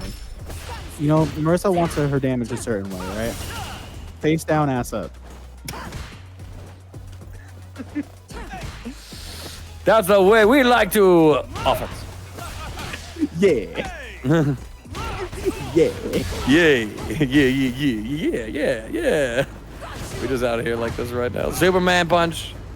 Try and close the gap. We jump in, and what an empty throw, calling out the parry attempt from Jimmy DR. Goes for the chip out sequence as well, and now Jimmy DR burnt out, but not out of options. Gladius able to armor through a poke. No anti-airs there from Lewis. We jump the throw, still able to recover and block in time. Another jump in unanswered. Jimmy just about to get out of this burnout, finds it just in time, has all the meter to play with, goes for the offense, very late on the jab presses, and there, massive crouch fierce! Put him in the ground, put him into losers! God damn. Marisa, Jimmy DR, showing like he's been one of the 4. Yeah, MikeyLe out from Fresno, California, getting as far as 5th place at the WCR West Coast Rumble number 14 Summer Showdown. Also was able to win the Friday Night Carnage recently, with a small bracket of 13 players. Lexitron 3000, able to play in the big Brahming Ball number 6, where they got 2nd place. Able to win another event, actually, a couple small ones here. SWFL FGC Weekly number 98, and at Digital Havoc was able to get 65th out of 262 signups. So a couple of players who are able to be pretty strong given the right context. And I'm thinking of like I had to think of the first name of the streamer gal from like, you know, a lifetime ago. Oh. Yeah, that's where my brain, I was like, is that? Nah, okay, no, it was a different. It started with a K. All right. That's all I can say on that one. K, we're done with it. MikeyLe getting opened up by the run up low. Open up with the run up low. The Feng Shui engine is up and rolling right now. Opens them up high. Lexitron trying to make MikeyLe overload the system. Here comes the throw. A little bit left on the tank. Trying to keep that corner control. Oh my goodness, Mangaka. Yeah, this jury character, this jury champion, kind of hot. I mean, yeah, especially in those pajamas. I kind of prefer like the pink colors are there. I'll also accept the black ones as well, and maybe some socks to go with it. I'm not that kind of fetishist. Overhead though from MikeyLe saying, "Why are we talking about feet? I got Chun-Li's thighs on the screen." Mangaka, stop objectifying the female character. Stop objectifying the characters and start talking about the match. MikeyLe still not enough, but it's the fireball. Can it take the game? Oh my God. Tong's clips have inspired me just to, you know, push the boundaries of what I can say. Yo, you're gonna hit us up and say, yo, what happened on Street Fighter Academy 48? Can we give a review? What happened? Like, Mangaka, I just read, bro. Like, you pull your shit out of your ass, man. Thank you. Here's Neil. From hired to fired. Oh, a mangaka failure story. Another mangaka failure story, and as MikeyLe gonna take a Triforce confirmed. Nice overhead blocked by Lexitron. Not out of this just yet. Not quite. We're able to check the fireball though. Missed the perfect parry on the forward heavy kick from Chun-Li, but we catch what looked like to be a jump out. Cashing into the Feng Shui engine. Gonna go full anime style right here. Waking up with a late night run, just marathoning through. I don't know, what's the new hot anime right now? Catching up on free run, that's what I'm gonna do later. Catching up on free run, but also, you know, trying to be a kaiju-like structure as MikeyLe trying to structure their offense and structure their defense in an effective way. There's the Stanway kick, and also shout out to the kaiju number 8, really helping carry this summer season. Now, without having seen Kaiju number 8, I feel like Kaijus would inherently kind of err on the side of structureless behavior, considering what they do to buildings. All right. sometimes you just gotta let it rock. And right now, letting that drive rush rock, MikeyLe. Oh my God, stand medium punch looking real good. No DIB. Yo, listen, Neo's probably in the TO trenches like, these guys are just saying whatever they want right now, and I just let it happen, just like MikeyLe, but getting full advantage. And again, the stand medium punch taking full advantage. Cash out with level 1. Yeah, get the kill as well. MikeyLe able to go up 2-0 so far over Lexitron. Wants to win the next one in order to get into the top 8 side. Chicken level in there. Yes, Neo. Yeah, it doesn't really come up too many times just because it's sort of a fringe option case. Here we go. Chuck him. Oh, but a back throw, though. I think MikeyLe was trying to do like a little bit of an OS, right? Hold back to block up a wake-up reversal or a buttons and then time a throw. But, no option out there from Lexitron, so she just gets chucked out of the corner. Absolutely. MikeyLe has a couple fans in the chat room. We're glad to see you guys out as MikeyLe lets that level 1 rock out. And again, we're back to a full screen situation. And one thing about this matchup, we got to see it at ECT as the grand finals, but no. You had a kill. You had a kill easy. Just special cancel into like any of the specials that you had right there. If I swear, Lexi, if you let this kill go, if you just let that round go because you did not get that hit, we block the overheads. We bust out of the DP. Unbelievable. Boom. That's so crazy. And now, poor Lexi, man. All I'm gonna say. Yo, poor Lexi has to fight against a whole horde of people in the chat, and Chun-Li, a top 5 character. Yo, what is this? I don't know, but the chat's just only full of Mikey's fans. Yo, back. Okay. You see another one. Okay, here we go, Lexi. Making up. Lexi's like, shut up, guys. I'm trying my best. God. Listen, like, one of my most underappreciated talents, I think, is that I feed off of, like, homies supporting their boys. Because I go full villain mode, and I'm like, oh, I can't wait to make you all ghostly quiet. I've done that a few times just out in brackets. I'm like, oh, yeah, that's right. Talking shit now. I'm cooking you, boy. So I think Lexi needs to find that same talent into him. But MikeyLe in a very good positioning. Next hit will kill for him. Lexi has to make this offense count. We're holding parry through all of the normals. We find the punish counter as well as quick little cash out. Ryan Gosling clapping gif from MikeyLe in chat. That's actually amazing. I'm actually hoping it's pronounced Nia, not La. I'm just realizing there's only like one E in that name, so we might have been mispronouncing that most of the time. So I don't know if there's a clarification, Mikey, while you're in there. Let us know. I'm gonna make sure I'm pronouncing y'all right. But pronouncing this as a top 8 winner side action, it's going to be Jimmy DR going against Vasiliek. Again, for those who are just tuning in, you came at the perfect time because his top 8 action winners here at the Street Fighter Academy. Number 48, my name is Foki, and C. Mangaka has been holding it down with me all night, super dashing our way through the rest of this bracket. I had to. Yeah, you did indeed. Nice little throw tech right there. I had a reply. Making sure I had that there. Jimmy had a pretty low life deficit, but honestly, with some of Marissa's combos, you could consider this equal health gauge right now, but Vass was able to make it incredibly unequal as we take Jimmy DR down to 0 in the first round.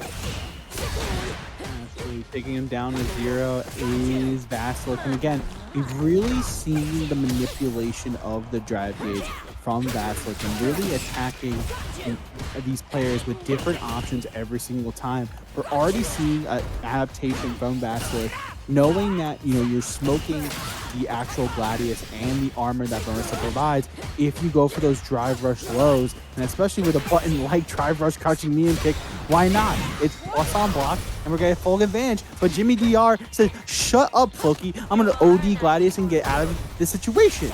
Oh, but we're being silenced as well as we're able to get the throw before we could do anything out of the stance. We try to jump, get caught out of air. You wanted to avoid a fireball for chip out? That's crazy. You've fallen into my master plan. Jumping out of a fireball trap is cringe. I can agree with that one. I can agree with that one. A little bit. You were scared of the fireball? That's crazy. This is what you really should be scared of. Like, that's a sound that she'll make when she does that level 2. No one knows it because she just goes quiet, but she's muttering to herself like, oh my god, it's right yo, now. Vasiliek? Vasiliek? That's another question I have now because the IE makes me think leak, but it could be lick, right? Like Basilisk, which I would assume, right? You got the whole snake theme going on here. You're playing Aki.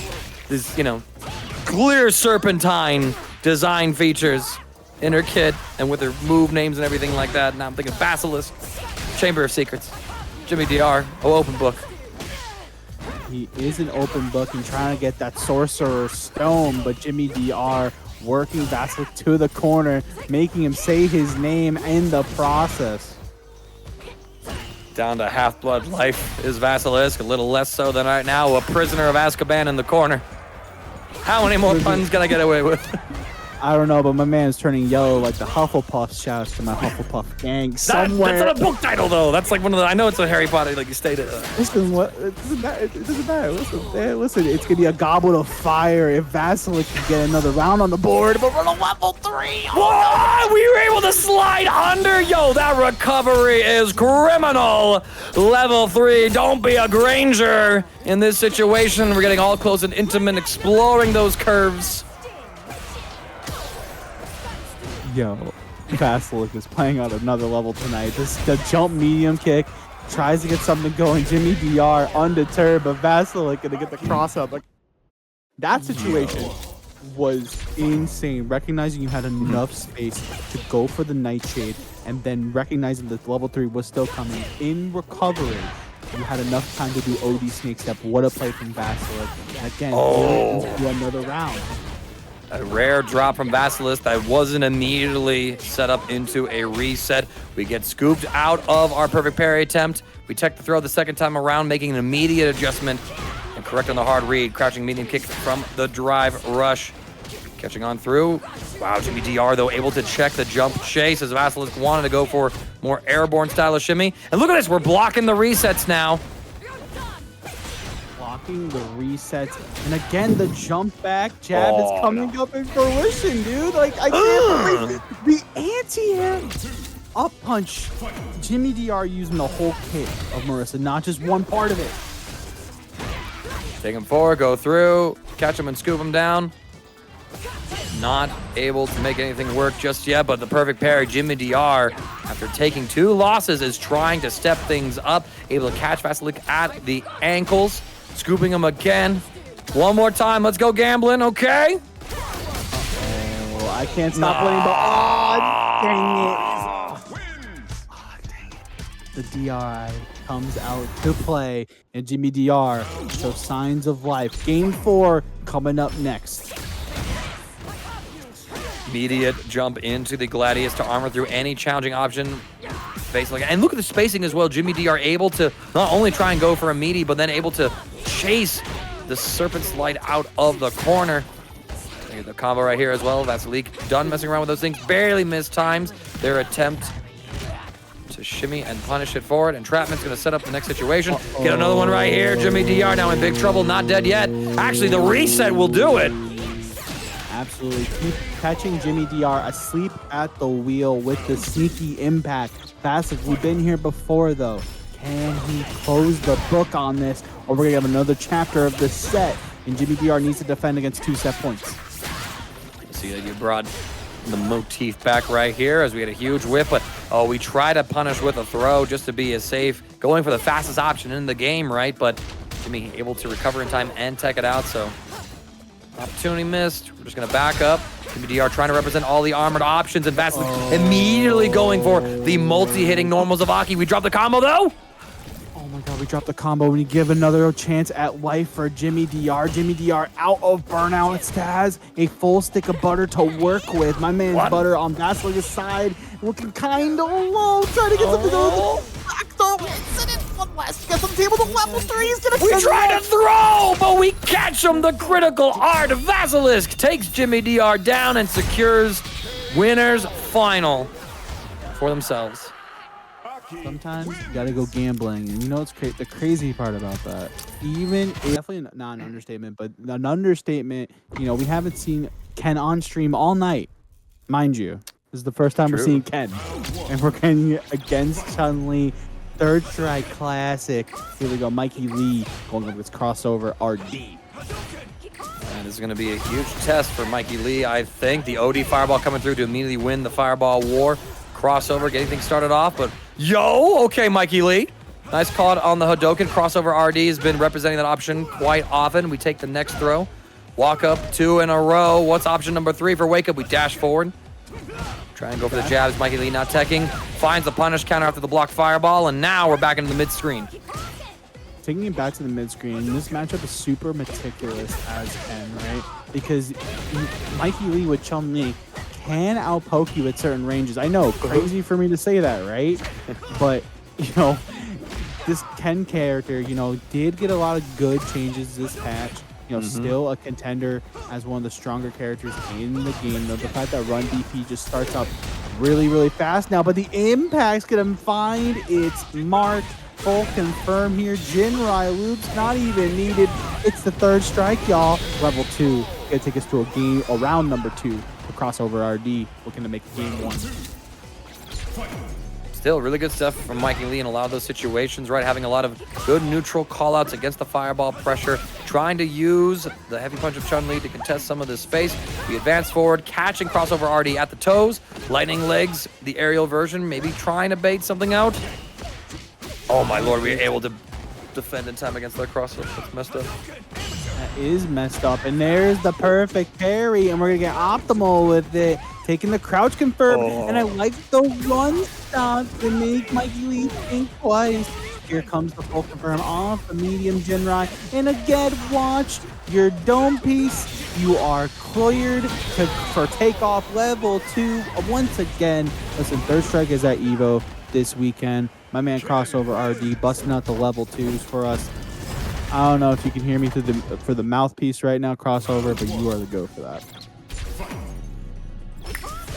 Have to see if MikeyLe is going to be able to make some of those adjustments. The drive, not the drive rush, but the running overheads really being thorn in MikeyLe's side. We got some offense started. We're in the corner position, trying to throw a fireball close range, but Crossover introducing DI into the stack. Lighting legs. That was gross. That was gross. But right now, again, MikeyLe trying to get something going. There's the Serenity stream. Odoka version off of the punish counter. Fierce. Could have tried to fish for a crouching medium kick to extend, but I think Crossover was more interested in preserving the drive rush gauge. Another crouching medium kick hits, and we saw that he was below the 3-bar threshold. Put himself in the burnout. Has a drive gauge now to kill off of that final hit. Absolutely, and the fact that, you know, oh my god, my man was ready with the perfect parry to deal with that Dragon Lash. I think Ken as a character, you know, the fact, like I said, I'll say till the cows come home. The fact that the run DP is much more faster now on startup, it just makes for simpler confirms to happen. But MikeyLe keeping it composed, now we're baiting out with the throws. Here we go again, MikeyLe trying to make something happen with a low forward. God thread the needle. Weather some of the storm. MikeyLe gets another big hit though. Block the overhead from Serenity Stream. Able to contest, take a turn, but MikeyLe now put into the corner. We try to go for the run. We react with a DI as well. Crossover, the Hail Mary. Intercepted as it were. Shout outs to American football fans. American football fans getting intercepted at every which way right now. And again, it's the stand fierce from MikeyLe using those changes to fruition. And there is the low forward. There's the side switch too. Listen, that was the first thing I tested in Season 2. I was like, did they really take this away from Ken? Nah, thank God. Yeah, no, it seems like God is a show domain, and well, he likes to play the homeless role at times. MikeyLe, though, cashing out with the level 3. CrossoverRD, not looking long for this game. Has one last opportunity. Both fighters in burnout, so chip is a bit of a factor. We're getting started with the pressure. We check the first throw. MikeyLe, more than willing to throw it out there. Calls out a preemptive Hadoken with the Hosansu. I had to think about that because I have this bad habit where I think of Yozansu, and my brain goes Yozansu from Biking and Guilty Gear. Like, nah, say it right. Say it right or don't say it at all. And right now, it's MikeyLe trying to say something and get out of this corner. But here we go. Back throw incident. Bring me back to the neutral screen. This is where MikeyLe wants to be if you're Chun-Li. But doesn't thread the needle again. Crossover, leaving a couple of points of damage on the board. And MikeyLe gonna take full advantage. And again, play that neutral game amazing so well with. There's the Hosanchu that you were talking about before, Mangaka. Yeah, I think it seems like MikeyLe is caught on that crossover, wants to try and contest this mid-screen space with Ken's Hadokens. Not the best fireball amongst the Shotos. With a little longer recovery, a little slower startup than someone like Ryu or especially Akuma. And now MikeyLe is catching on to that habit, using their anti-fireball tools to blow crossover up. We're taking plenty of momentum here. For sure, there's perfect parry once again. Nullifying the approach. Crossover wants to go for it. Nice block on the actual medium punch. We saw that a little bit earlier, and he caught his opponent flip it, but the overhead does not connect fully. Getting all of it. Pushing into the corner, tapping to throw, running some loops. A second serving, please. It's an endless buffet. We caught you jumping, though, but we dropped the combo. Big opportunity here. MikeyLe able to poke through. No reaction from Crossover. And now look at the optimization. We're able to get an extended combo after the side swap. Oh, that is so unfortunate. Maybe a missed input, but it's going to be a Shimpu Jinrai Kaku. I said it right, thank God. Into another set situation where MikeyLe can go up 2-0, but Crossover have a response to it. Tag him forward. Damn. LaFette Manatee just hitting him with the, yo, subscribe to Neo. That's how you dodge the ads. What a paid actor that is in this Twitch chat. Yo, that yo, listen, only Zangief players would do that for us. No. Confirm MikeyLe. I like that. Yo, I got hit. Chat. First one you got hit, because even though it whiffed, it looked like it was definitely gonna hit. Anti-air Serenity Stream, here it comes. MikeyLe trying to get something together in this corner. No punish on the roundhouse. That is -5. Oh, what a big drop here. Trying to press forward and Crossover. So reserved usually when it comes to using drive gauge, but burns themselves out. And MikeyLe now on the verge of taking down our third seed into loser side. It's crazy. Absolutely crazy. Here at Street Fight, you know, it was right before Evo, so all the players that you'll normally not see are coming out to play. Listen, Zycles, I'm gonna be honest, no one's gonna bust out Dragon Ball Fighters unless your name is CD Mangaka. I'll tell you that for sure. Okay, fat bet.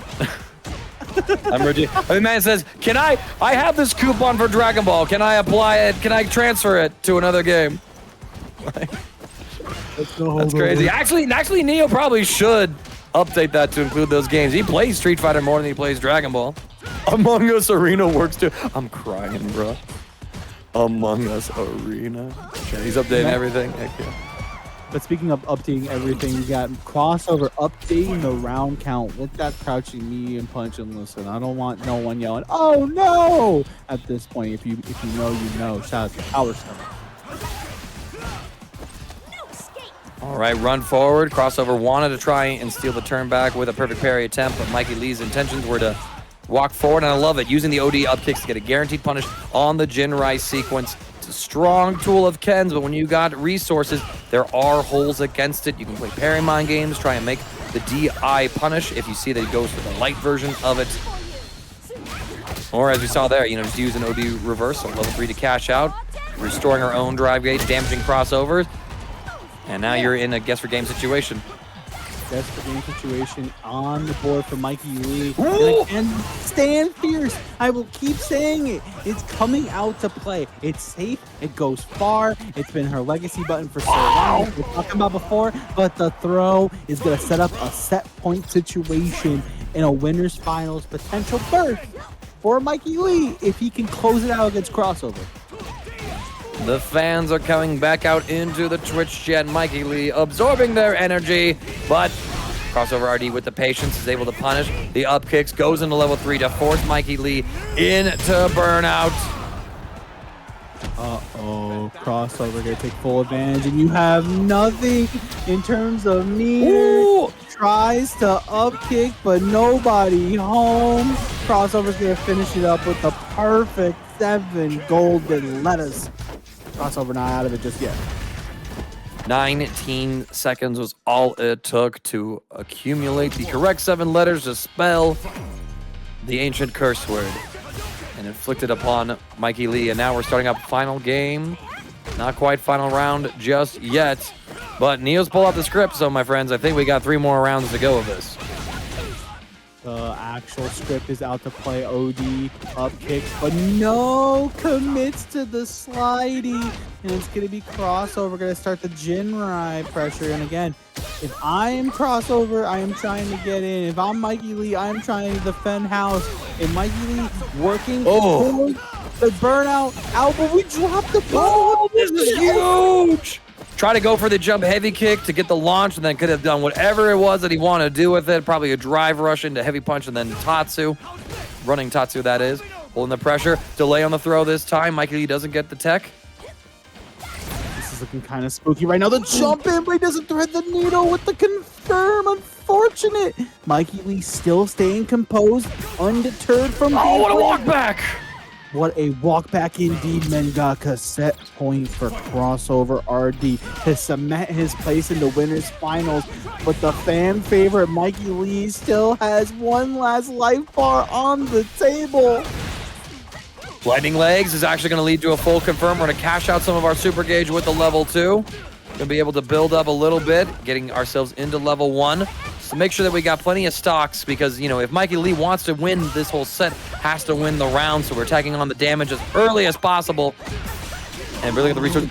My lord, that was so much whiff recovery on that throw. MikeyLe burns themselves out. The drive reversal from CrossoverRD just to create some space. Now we have the Jinrai pressure. The immediate jump adaptation from MikeyLe as well, avoiding the strike throws situation. The situation at hand is a little dangerous right now for MikeyLe. Does have level 2 available if he needs. 1 jump, 2 jump, 3 jumps! The drive impact stun situation. Mangaka, it's all or nothing for CrossoverRD as he tells everybody in chat to sit down and shut up, please. As he had dream hack, I believe it was Dallas, with this character. Now, Mangaka, why do you think this character is in such a really good spot this season? Zangief? Yeah. Triple checking right there. Well, the buffs that they gave out to Zangief, where if you block his normals, he does so much drive gauge damage right now, as we're about to see a SoloElvis gets put into this situation, trying to jump already. So if you played like defensively against Zangief, right, and he goes for a more strike-oriented game, he puts additional pressure on you because you're thinking about my drive gauge options. My drive reversals are going away. I'm being pushed closer and closer to burnout. He just eats that drive gauge for completely free. What a throw punish on the landing there as we get one of the more exciting attractions that you can find in Las Vegas as Elvis, the king of rock and roll, takes on a fat manatee. Absolutely. Finally got to make the joke. Absolutely. That joke, I know he had that stockpiled ready to go. Yeah, I tried to say it the first time, and I just couldn't do it. I was just like, oh man, I had to start it again. I had to walk back to the back of the queue. You had to walk back to the back of the queue, but you burned out. But oh my goodness, Fat Manatee, undeterred. I think one buff as well that, you know, a lot of people have talked about, like Idom, for example, that forward medium kick. But right now, for his loyal fans, just like that, the Fat Manatee going up 1-0 with a perfect no less. And Elvis is bio-drived into the ground. Somebody check and make sure that the pompadour shielded his cranium. He needs some milk. Oh, this right, I'm gonna need some of that powdered milk, you know what I'm saying? Oh, we barely missed on the dive kick. Perfect parry though. SoloElvis able to bust out with the right opportunity. Manatee on the lower side, but holds the drive rush through the pressure. Nice whiff punish there as well. Elvis having a good positioning right now. Good DP on the jump. Fat Manatee trying to escape. Not allowed out of the corner, but the SBD will take a grip of damage. And now, once he gets in again, it's a guess or game situation. Really is, and I think right now Fat Manatee really holding his own. And again, the parries, you know, it's not really attacking the drive bar, but I like this from Solo. Could attack the dry bar with the level 1. You still have 1 left in the tank for the situation next round. But Jackhammer. Oh my goodness, you're back. Calling out both the strike and the throw, as well as covering the backdash shimmy that Elvis tried to present. I respect the fact that Manatee was not afraid to send it in that situation. Scoop him, grab him. Scooping him and grabbing him. Here we go. Forward medium kick. That is busting. This is looking kind of spooky. Solo trying to get something going. Fat Manatee. It doesn't matter if your drive gauge is close to 0. It's that Zangief and Fat Manatee. You're ready to run wild. And right now, bringing back to the corner situation. Here we go. Drive reversal. Get off of me. A little bit of a circus with these jumps. Perfect parry. Too high to get his punish to connect. And now Fat Manatee, the one in burnout. SoloElvis now going to press the situation with the drive impact. Takes his stock. Goes, nah. And you didn't kill? Okay, it's fine. But I was stressing. Happy little accidents and happy little resets. And I'm going to paint some trees in the background. No Bob Ross right now. Fat Manatee trying to paint that drive gauge a little black and blue and gray with those headlights. Yeah, this background could use a couple more trees now that you mentioned, and dreary as hell. There's a volcano blowing off in the background. I don't think, Bob Ross would, do this with the color red. Do this with the color red. Take an SPD for your troubles. Oh my goodness. That Manatee is in. Oh! Trying to get greedy with the command throws here, but Elvis is just so prepared to be jumping over it. I feel like the downfall of Manatee so far is that they're trying to play the throw heavy game. They've got a couple of them to connect, but I think you got to put that tool away and just let Elvis, who's very clearly doing everything they can to not be grabbed and spin around a few times. Here you go, big opportunity though. Fat Manatee going to be able to extend. Doesn't set up for like the optimal with the whiff lariat. A gap in there allows the DP to come through, and we have a set on our hands. I'm surprised he didn't go into OD Lariat into level 3. Yeah, that's what I was saying, right? Like, just left the resources there. Like, what round were you saving him for? The next one? Not 3 out of 5 just yet. The 3 out of 5 is in the game count, not the rounds. What are you doing? It's the wrong one. That's the wrong one. He's playing with Tekken rounds, for God's sake. Somebody correct him. Big bit of damage right here. SoloElvis tries to press, and honestly, getting counter hit right there saves him from burnout. Again, with the jumps and the ODDP at the very end. Seeing this man is committed to the offense. It's time to bust out. Time to bust out and make it happen. But right now, I like the use of forward heavy punch there to get the ball rolling. But here comes Fat Manatee for the headbutt into the SBD. Look at your life bar and look at your drive bar. Perfect parry though. Solo trying to get something happening, and here comes the engine. It's revved up. And of course, like Solo seeing that, okay, the one command through went through, and now I don't think you're going to do it again for a while. I think that you want me to keep jumping or something, but no, I'm not. I'm just going to go ahead, start pairing your block strings as you attack my drive gauge. And look at this, shredding to the light bar with that feng shui engine. We get the Fuha stock in. Gonna have a full combo right here. Let's go for the jump once more, but OD Larry for the anti-air. We jump in, trying to run this one. There's the jumps coming out from Solo yet again. And this is so scary for the Fat Manatee. He's trying to walk forward, but he's slow after all. He is a bit obese, as the name says. There's the OD Lariat. Nice block on the OD Fireball. Once again, you're in burnout. There's the knee. Oh my gosh. It's so good. And yo! 6 heavy kick. Roll over that Fireball. Yo, Fat Manatee's my favorite Zangief, bro. Just like the little patience he has just to take his time. Like, he's undeterred from game plan, right? But he's also meticulous in how he approaches. Recognizing at that perfect range is going to be the perfect recipe right now. Into the suplex to is Fat Manatee. DP right there as well, denying the jump in. SoloElvis been pretty good about holding on to those. We do get a short combo. Manatee with a big counter hit, resets in the middle of the combo. Elvis not holding up there. Solo just needs another opening, finds it right here. I imagine it's going to end into a critical art just to stabilize the drive gauge situation, and it does. Yeah. And now we're in a situation where if you're Fat Manatee, you can wake up level 3. You can block, you can parry, but you can't even do that because you're burnt out. Oh no! And the lariat, we found the empty spot where it did not function. And Solo with the throw reset, asking Zangief a simple question. How does that feel, asshole? You know, it's crazy. Solo's trying to take it all and make us acknowledge him as the real tribal chief in this losers bracket, as Fat Manatee is playing for his tournament bracket life on the line. Oh no, you're in burnout already. Our hero's in trouble. Calling Zangief the hero of the bracket. That's absolutely crazy, some people would say, but that's why I enjoy you, Floki. Taking it up is Elvis, though. Solo now. Oh, able to block the Fierce. Gonna set up once again. Getting a stock of Fuha as we route into the combo. Just take the knockdown. Now it's some time for some throw loops. Another one. Oh, but here comes Fat Manatee and the sneaky impact. No counter DI in sight. Solo's trying to rock on in losers bracket and trying to meet top 6 life on the line. One last bar of health for Fat Manatee and a perfect parry to start things off. Second time Elvis has been able to perfect parry that particular sequence of normals. The Fat Manatee not varying things up when he needs to. He's able to get the successful throws, such as there. But it seems like Elvis just guessing correctly on defense so many times, has a great understanding of what option Manatee really wants to go for. Once again, in a burnout is the Manatee. The Manatee gonna get hit with this level 3. And listen, you're gonna get the drive gauge situation intact.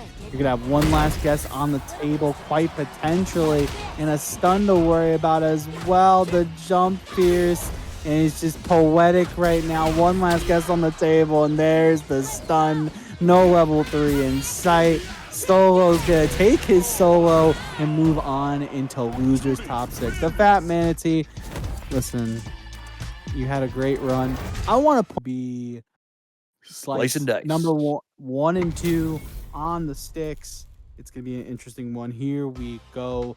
It's going to be the Blanca coming out for Slice tonight, going up against iPru's Hood.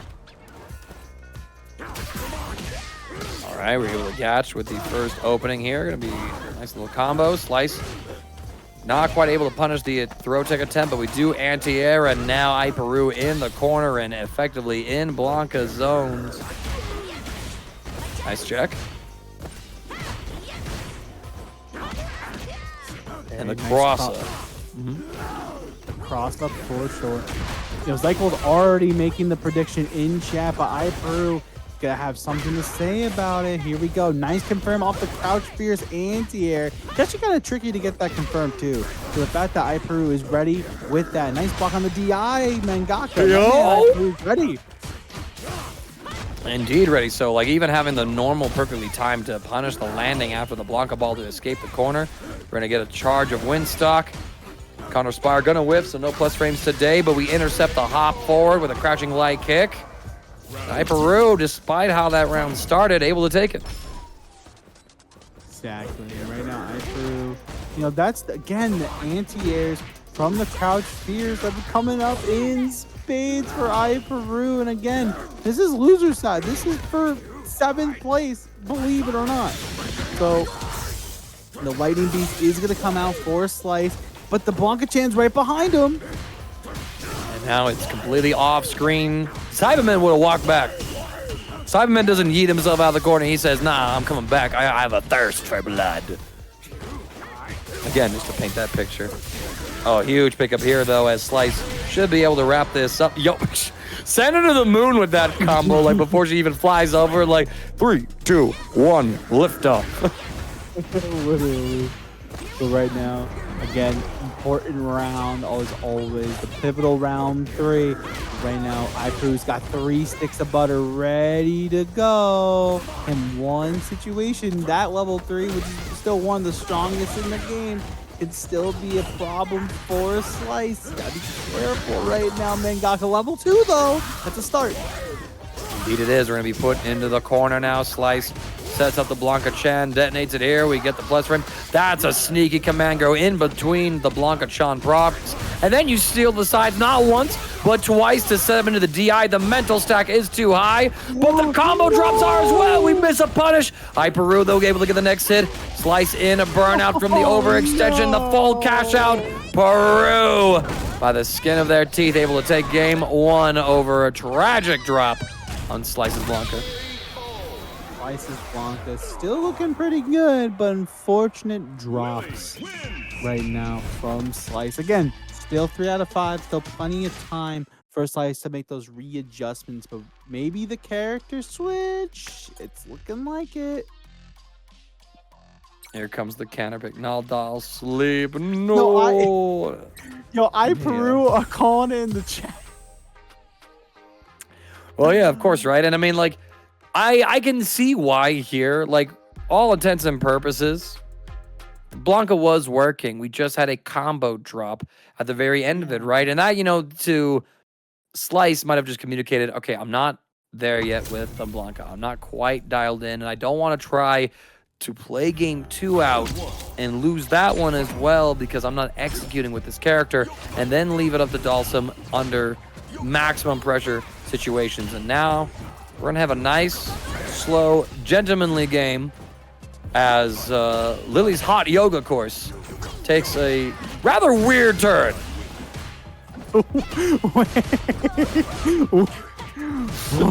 Yoga. She signed up. She's like, you know, that yoga is hot. It's fire, bro. Oh my goodness gracious.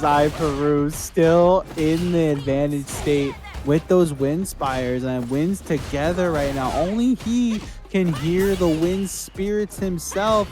Nice blocking the parry on the low, but there's the dive. Slice trying to get something together. Teleport? Absolutely. Get out of there. Taking the mid-screen positioning. And oh, that was gross. The standing reset into the command throw. Slice not replying and in a rough spot here. Gets caught holding forward, I think. And just like that, Peru taking round 1 here. The Dalsum for Slice seeming to not be performing at the level that he needs it to.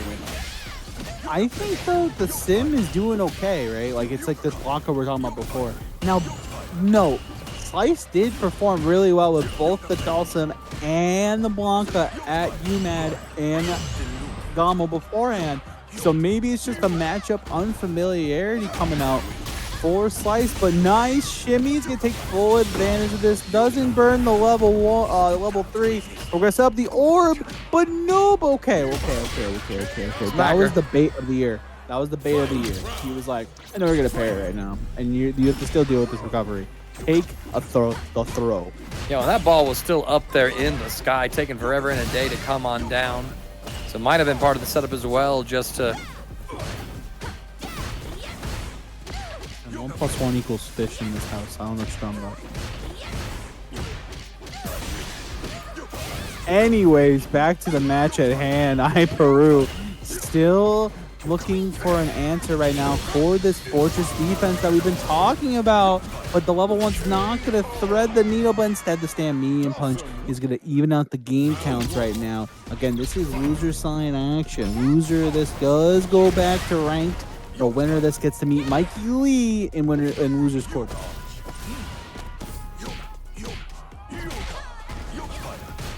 Plenty of like discourse happening in the chat, and let's see though, as the discourse from the players is able to continue developing. Slice with just decent neutral control so far, using the pokes, of course. Nice little micro movement too from Peru, able to dodge some of the attempts here, but Slice able to jump over the Condor Spire. Condor Spire floating over, and also here comes Peru though, sniping out the stand medium kick from Dalsum. And now here she comes. But again, Slice's defense and approach to these hit and runs, it's like death by 1,000 paper cuts if your paper was on fire. Slice, another round on the board. Burnt at the stake at the Origami convention, it seems. Peru with a big jump in. Slice gets to actually standing reset, probably trying to hold up there, right? Expecting the command throw like we saw on the previous iteration of that situation. again, though, here's the SPD. Uh-oh, but not enough. That's so preemptive. That is, and it actually beats out with the DI because you don't have enough hit points. And right now, nice conversion off the Comet. Oh my goodness. Slice stringing of Peru in such a way.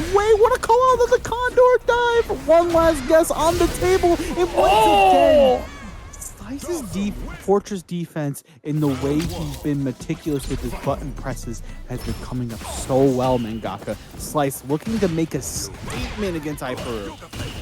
Dropping the first game only with the Blanca, and even then it was off of the back of a combo drop, and now Dawson's coming through. Everything has been pretty clean and in control so far. We take the plus frames. Peru trying to escape, it seems, but able to check. Once more into the breach. She's just trying to join him up there. He says, stay down. Stay down there. You gotta have to hang out with the rest of us on the ground floor. And right now it's Slice. Again, the jabbing it out. And again, nice dive kick, but no, doesn't finish the thread. But oh, what? That was crazy. The Slice 1 round away from eliminating Peru. Dawson really just hit Lily with nothing personnel, kid. Just warping behind her as she tried to get up there to knock him out of the sky. Unbelievable. Through Yoga catching again. Peru expecting deeper teleports, I think, and just not able to react and defend in time to deal with it. Drive reversal, get off of me, we say. Get off of me, indeed. And again, just the placements, but Peru answering back off the Comet with an emphatic statement, but here comes the wall situation. We're out already, but nice anti-air on the sniper. All right, and we try to drive impact. I think it was an attempt to drive reversal, but there was the gap as Peru was setting up for the command throw. Another huge jump and punish. Not sandwiched between an old man and his fireballs yet. Oh, but we get caught. Yo, the last moment cross-up catching Peru. Gonna launch as well with the Yoga Flame into the merciless Yoga. Critical art, is it enough? Absolutely. Eat your heart out, Sage Am fans. It's gonna be Slice moving on into loser side top 6. Listen, we knew Psy like that. Suffer. Yeah. Poggers. I just can't believe that you flexed mini golf for all casual ass. Hit the windmill, knock it through the pyramid into the crocodile's mouth having.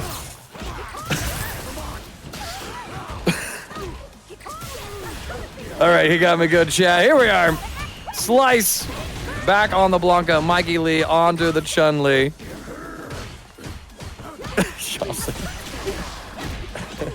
Yeah. I kind of want to do that request, actually. I know Neo ain't doing it, but I certainly would. I already did it. You already did it. I already committed to it. You committed to the bit.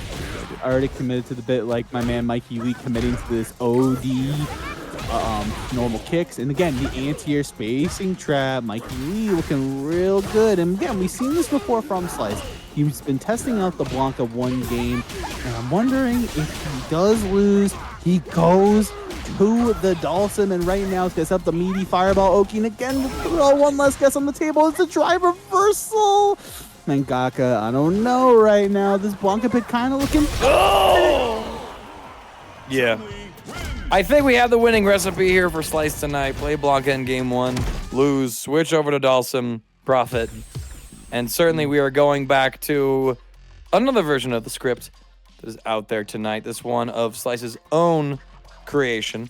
So we are going to be jumping into game 2. Blanca really not just getting to do anything in that particular game, which is a little unusual because unlike other times, Blanca has at least like shown up and been able to have an impact on the game. It just really come down to maybe a minute bit of execution. But we'll have to see. Everything changes immediately. Slice taking control of the full screen, but wow, what a drive rush underneath the Yoga Fire just to get things started off. Back throw to punish. The recovery on the parry attempt. As Slice now has to navigate this situation flawlessly. Ooh, what a perfect parry on that Neo. Yeah, you're gonna have to put Dalsum on your thumbnail side as well as Zangief. So, man, you gotta have to hold that for 1 week only. But here we go. MikeyLe holding the parry though to see what's going on. But Slice again, he has his ace in the hole with the Dalsum, and it's coming out in space, trying to get a hole-in-one in this burnout situation. Yeah, I had the golf puns. So what's up? I'm still OD at mini golf. I'm gonna flex that. Ridiculous. Quit playing with me like my man MikeyLe's not playing with his overhead serenity stream, and he's punishing the drive reversal with legs. Stop the presses. Stop the stream. Cut it. That was no. I'm all set. Man, I don't know how to cook off of that one, but here we go. Oh, my Catching bad. at the ankles. Perfect parry into the back throw incident. You can say that's Slice so far. Coming up with birdie. MikeyLe able to get things into closer range now, so Slice under a little bit of pressure creates the space with the back teleport. Catches with the fierce, a little bit of a reset as Mikey press. Mikey's pressed for space, but right now, this is where Slice wants to be. Setting up that fortress defense instead of that fortress-like structure for us to deal with. But MikeyLe's going to deal with it in spades. He's going to clean it up. Level 3. It's going to put a 2-0 situation on the board. Zycles is mad quiet. I just thought about this. That's crazy. Yeah. I mean, it's hard to come up with words, I think, in this instance, right? MikeyLe, undeterred by the Dalsum. Perfect parry, gets the drive rush, misses the punish opportunity, though. As Slice going to try and escape MikeyLe a little closer to burnout. We do have the parries, restoring some of that gauge, controlling that space, and now Slice in Dalsum's least favorite part of the screen. Oh, man, that Yoga Flame actually able to deny. Yoga Fire, excuse me, able to deny jumps. Okay. That was a hitbox. That was for sure a hitbox. And I'm not talking about the actual leverless controller. I'm talking about a full confirm right now from MikeyLe. Into the corner we go once again. The toe taps, trying to knock on the door of Slice. And here comes MikeyLe again, starting up the pressure. Single throw, we go for the drive rush, and then the parry with the punish counter. It's going to result in Slice going down potentially to his final round of this set. Has yet to even get anything on the board, Floki. Not at all. And right now, MikeyLe playing with confidence, playing. He's got nothing to lose. He has games to work with. But Slice, nice perfect parry to crouch jab and get out of that situation. Okay, now we have actual real estate to work with. What we're going to do with it. And right now, again, MikeyLe's placement of staying fierce tonight has to be applauded. The way he's perfectly putting it and the fact that he's full comboing off it. But right now, Slice Gaga has something to rebut about. Trying again to find these opportunities, creating a wall of fire and stretchy limbs. MikeyLe trying to close this gap, but Slice just sticking to Dalsum's classic zoner game plan. In the corner, MikeyLe goes into burnout. Jumping back to bait out the DI. What kind of next level read was that, Mikey? Drive reversal, get off of me. No! 6-0, MikeyLe, right? Oh, he's trying to chase him down, and right now, right, Slice. Yo, that's kind of crazy. My man's teleporting. He was like, nah, son, not here.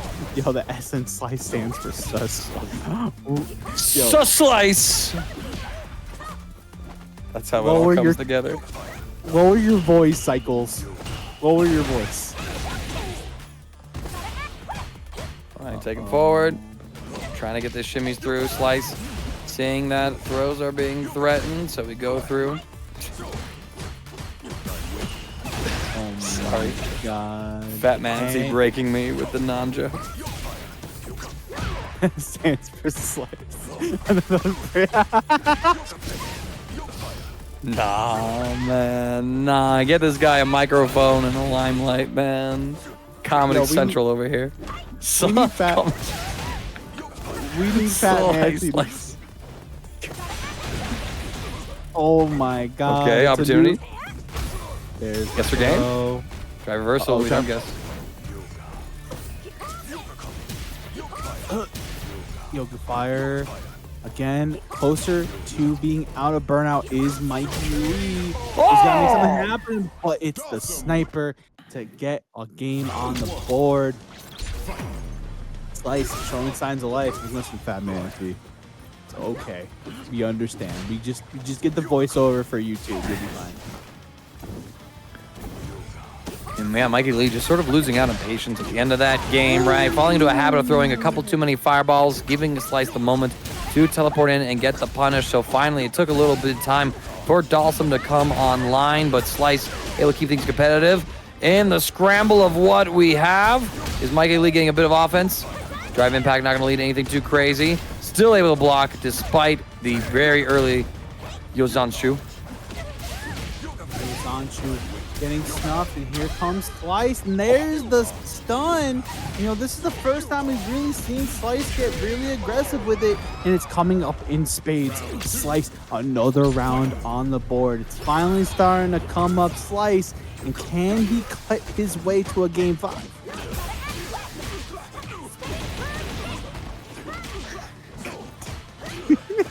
All right, shoes on the shoe, shoes on the other foot. That's crazy. MikeyLe putting the shoe onto Slice. Wake up level 2 though. See if we'll be able to catch out, denying some of that offense. Trying to say that you don't make the cut. Don't make the cut, indeed. What a punish. You know, granted, it's a little spendy with the drive rush, but, you know, we'll take that. What a call out on the perfect parry and drive rush. But again, same situation like last round. But it's going to be a little different, though. Level 1, and we've been here before. Does MikeyLe thread the needle and does it for all of his loyal fans, or does Slice bring it to an illustrious game 5? What an anti-air.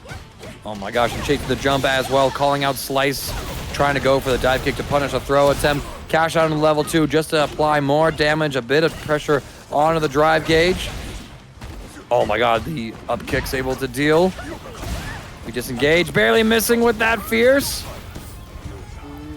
Barely missing the mark.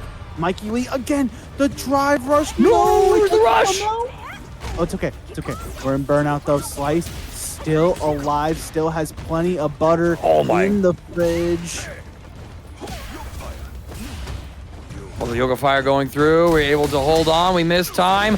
Just mashed through with the jabs, able to interrupt the GI before it's there. We don't get the punish though because it is safe in the burnout. No level 1, no extension, drive reversal. Now Slice literally can't hold anything, including this level 1.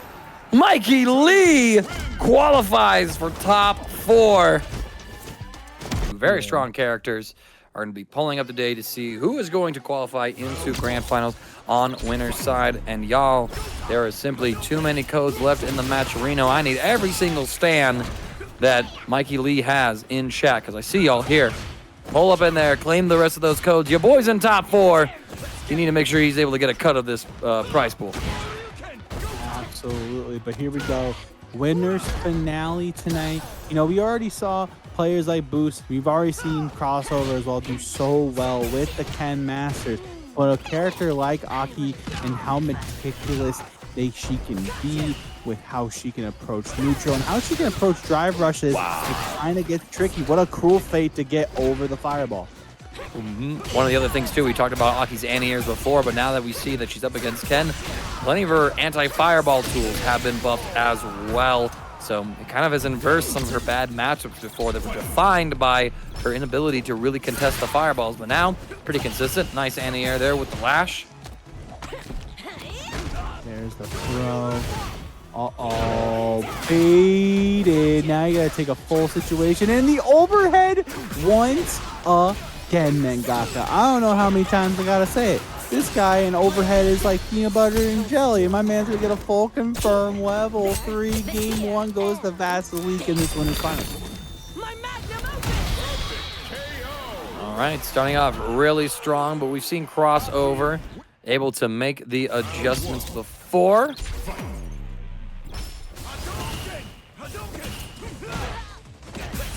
Step kick though. Crossover not going out without a fight. Nice break though. Vasiliek looking real solid and really meticulous. I like the call out on the snake step. Great position there from Crossover, but once again, we've seen that likes to throw these fireballs in the mid-range with Ken, and it took a little bit of time for Mikey to get the reactions with it with the Yozan shoes, but Vasiliek immediately ready with all of Aki's fireball tools, catching the jump out as well. Vasiliek looking unstoppable. Absolutely. And there we go. The coin, the word of the day. And here we go. The can sale coming out to play once again. Vasiliek. Oh no, doesn't get the anti-air, unfortunately. Yeah, now Crossover trying to apply some pressure to the drive gauge with the level 2, put Vasiliek into the corner. Hadouken, we run up, bait out the throw, but there's no whiff punish. DP's unlocked though. Drive reversal just to get through the pressure. Walk back with a shimmy, finally getting Vasiliek to blink. This is a great round for Crossover. Needs to get this on the board. Uh-oh, what a perfect parry. Gonna get me back into the corner. One last situation on the table, and it's that jump piece. Could be a 1-1 situation in a round count. Must situation win for Crossover to get that infamous 1-1. This way you don't give much more of a lead for that Vasiliek, but Vasiliek with the perfect parry trying to make his round and game score a little bit farther for Crossover to reach. Punish counter as well. Crossover making the wrong guesses. Also falls for a shimmy on Vasiliek's own side, and honestly, you're dead. That's it. Signed, sealed, and delivered. Vasiliek 2-0 right now over CrossoverRD. Mangaka, talk to me. What do you think he needs to do to get back in this bet? To quote a wise man in Twitch chat, pick up the controller. And looks like he ain't playing out here as Neo's own analysis and a little bit more seriousness. I think some of it has to do with just the range at which he's throwing out the fireballs. We've seen that consistently.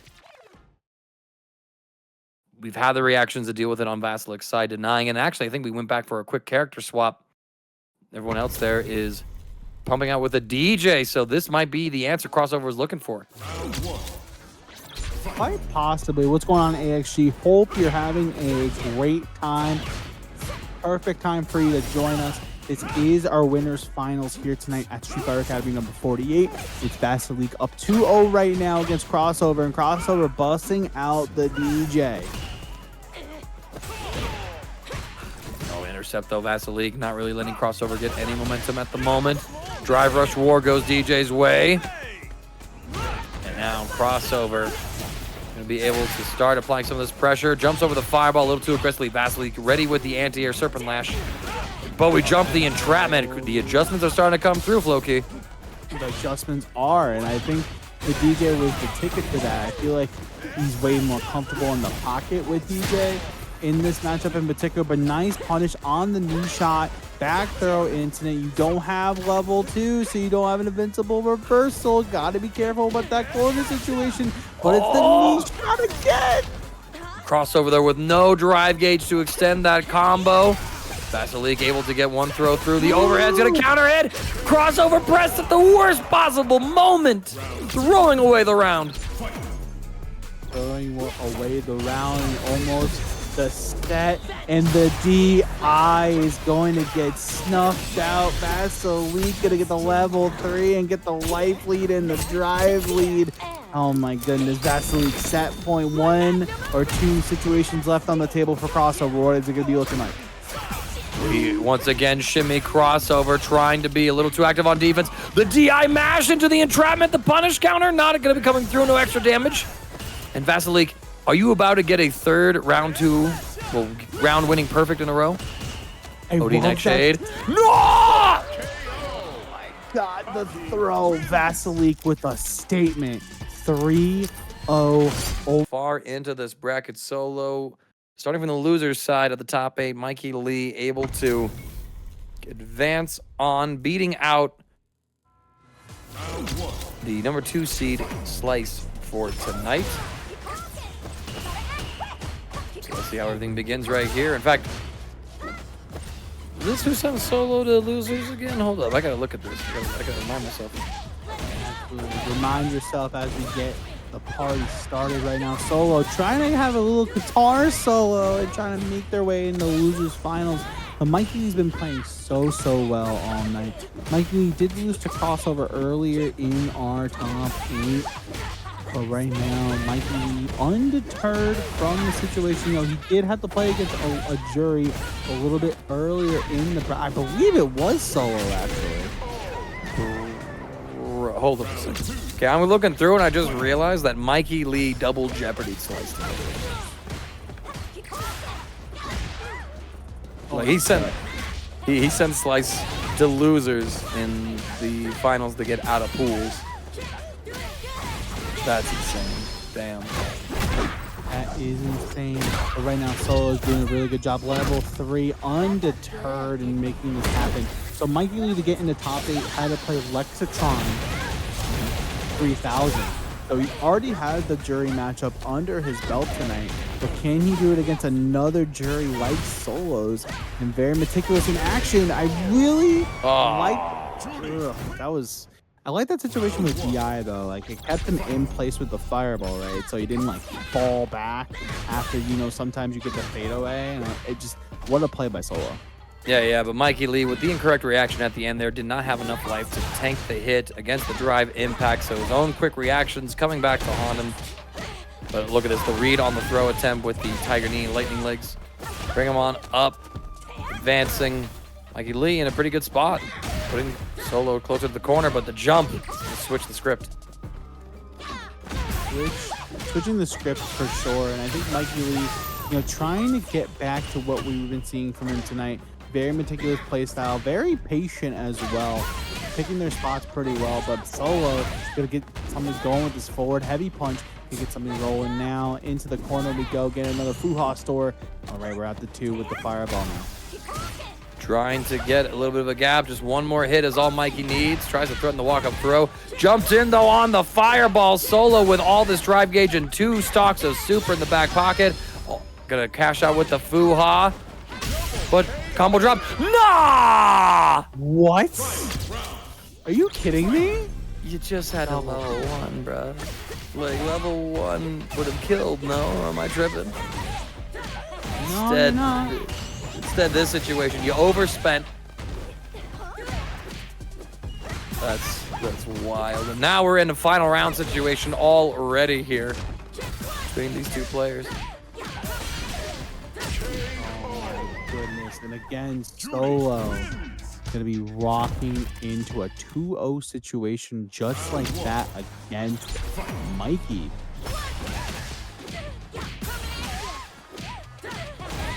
Yeah, here we go.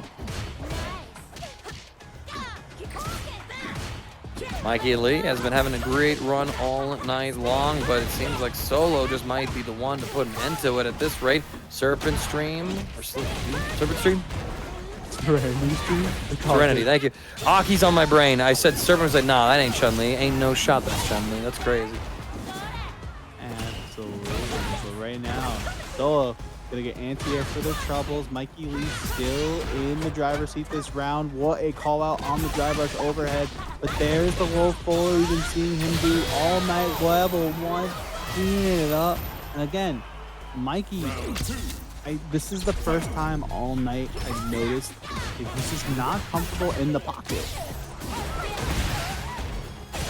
Oh, wow. Unfortunate trade. Bust out with the OD up kicks, but Solo with the block. Almost had the anti-air, it seemed, but gets hit by a very deep crosser from the wall jump. And now look at this mistake after mistake from Solo. Rather bad decision. It's only bad because it didn't work out. The meatiest of jump-ins. We get the full link. Finally, we wake up with a DP to end it. What a check with a standing light kick and a Mikey, 1 on the board. What a comeback. Now we're partying with fire. Now we're cooking with gasoline.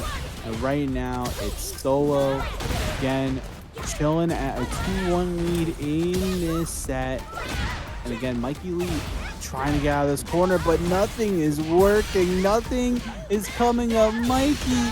And we're looking at a new change for Season 2. And we're looking at a 2-1 lead in a set point situation for Solo. Pretty comfortable spot for Solo. MikeyLe, the pressure is at its highest, I would imagine. But still playing incredibly well. Going to be able to get Bit of a knockdown as he pushed Solo very close to this corner. And oh, perfect shimmy as well. Both sides very willing to throw out the tech on a read.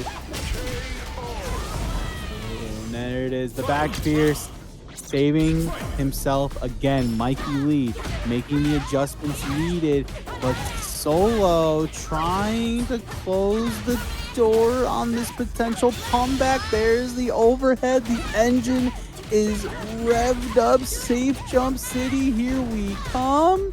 Absolutely. Walk back, MikeyLe not biting on the shimmy. Goes for the lightning kicks, but the DB covers all in the sky. Mikey has to hold pretty much everything here and guess correctly to avoid going out of this tournament. Well, one final fireball and jump. Doesn't quite seal the deal. Oh my god, you tech that throw, that's insane. Perfect parry as well, recognizes the mistake from before. Mikey, no shot. Oh, Mikey! The ODDP wake up. You gotta be careful about level 1. Trying to fish it out. There's the stamp. The walk forward punish counter as well. Gonna try to get the full cash out. We're gonna extend the combo into the aerials. Level 3 at the bottom. Critical art, Mikey. Don't think this is enough to kill, but one more mix-up away. There's a wake-up level 1 on Solo's side. Coke in to check it. Oh my god! No! No way! We knew it was coming from a mile away. That was the only thing left on the table, and he was trying to go for a Zanchu, try to bait out the fireball. That I get to live in this timeline and share it with all of y'all.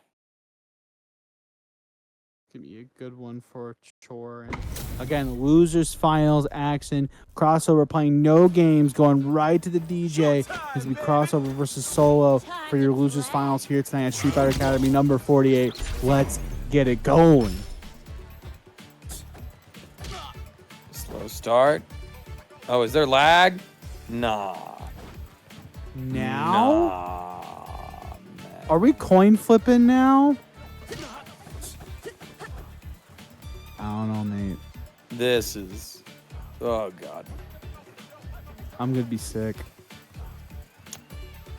All right, Now I have getting good, status. I have good news and bad news. Okay.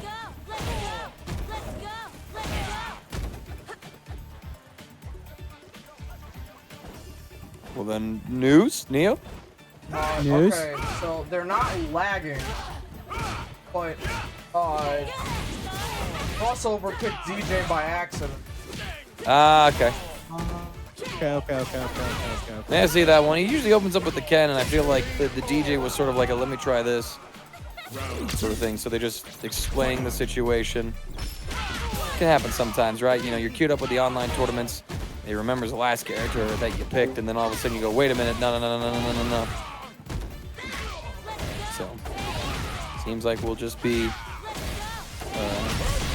quickly going through this one, not counting this game unless we are for any sort of I take the game scenarios. That can happen at this stage of bracket play.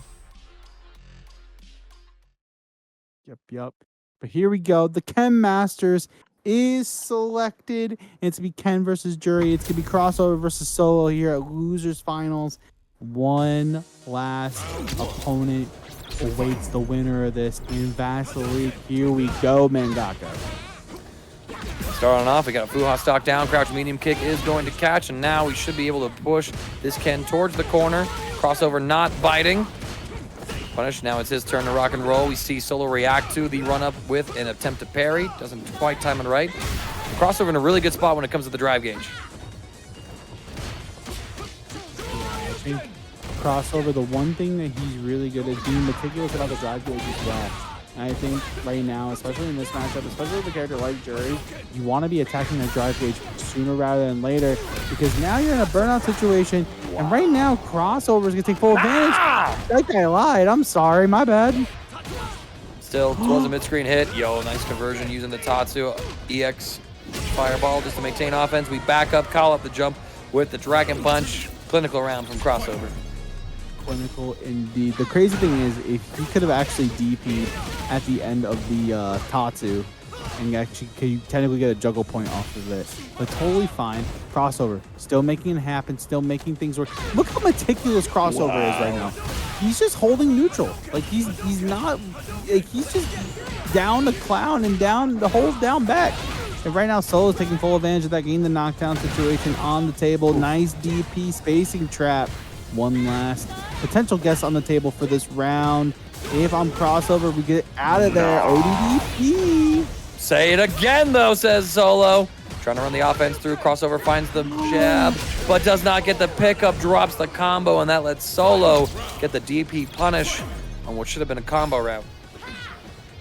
Through the combo route, but also, like, looked very strange, but it's all good. Crossover still in this, you know, undeterred. You know, some things happen, online happen, but we're still moving and grooving. Doesn't burn the level 3, run overhead, doesn't commit to the crouch jab to get a full confirm. We're gonna take a counter hit instead. And it's gonna bring the heat for the one-time level 3, gonna get us almost out of that illustrious burnout situation. Elvis, one last guess on the table for him, trying to fight his way out. There's the overhead, there's the critical art, in such a lonely face while you're still in burnout, Mangaka. Not the worst situation for Crossover to be in, though. Almost out of burnout, still has plenty of life left, so... And look at that, we recover just in time so we don't get the stun. Empty low is gonna catch low Crossover. Patience there from Solo, waiting for any way to steal the turn. Crossover finds the crouch medium kick. Takes a very close game 1. Real good in this kind of scenario. And right now, it's gonna be, again, Crossover looking to get his revenge against Vasiliek in the grand finals. And Solo's trying to find a way, trying to find an answer against his Ken. Pushing towards the corner, Crossover with the back throw. Solo wanted to bait out a DP or a mash, but instead now gets put into this situation. 1 throw, 2 throws. Do I hear 3? Nope. Free throw. Got him. Nice. Nice jump. Nice DP. Nice parry. Perfect. Nice. Oh my gosh. Okay, tries to use the forward round Fierce once again. I like the counter poke with the jab, but Solo finds the opening with the low forward. Here he comes. There's the DI. No counter DI, but the DP. What a call out. Got the first letter down, just a matter of picking what was our second letter to pair with it, and we did in fact chose B. Drive reversal beta, we get a nice punish here. It's Jury blessed with the 6-frame medium normal, but the jump, uncontested, not able to reach with Solo's button as we have a cross up. And up! Yo, I'll do it to you! But here comes Jury, here comes Solo, trying to get something going again. What a mash. That is such a perfect way to deal with Jinrai, recognizing there's a lot of startup on it, but we're gonna take the jab confirm, and it's Solo not out of it just yet. 1-1 right now. And right now, again, full meter on both sides of the table. Rough spot there for Crossover. Try to go into some pressure off of their fierce normal, but Solo jumped, and that meant that they were launched airborne, so the Jinrai kick not able to connect, and it's a pretty simple punish after the fact, but Crossover going to spend out the level 3 here, putting Solo into the corner. And we're just going to probably be holding position here against a Jury who has 3 bars of super. Oh, walk up into the fierce. Tatsumaki, perfect. Again, I feel like Crossover is looking to get his revenge right now, and at the expense of Solo. And again, Solo doing a good job, maybe just taking a break, recognizing I think things are getting a little out of control right now. Let's try to slow things down the pace. Short little breather before we get right back into it.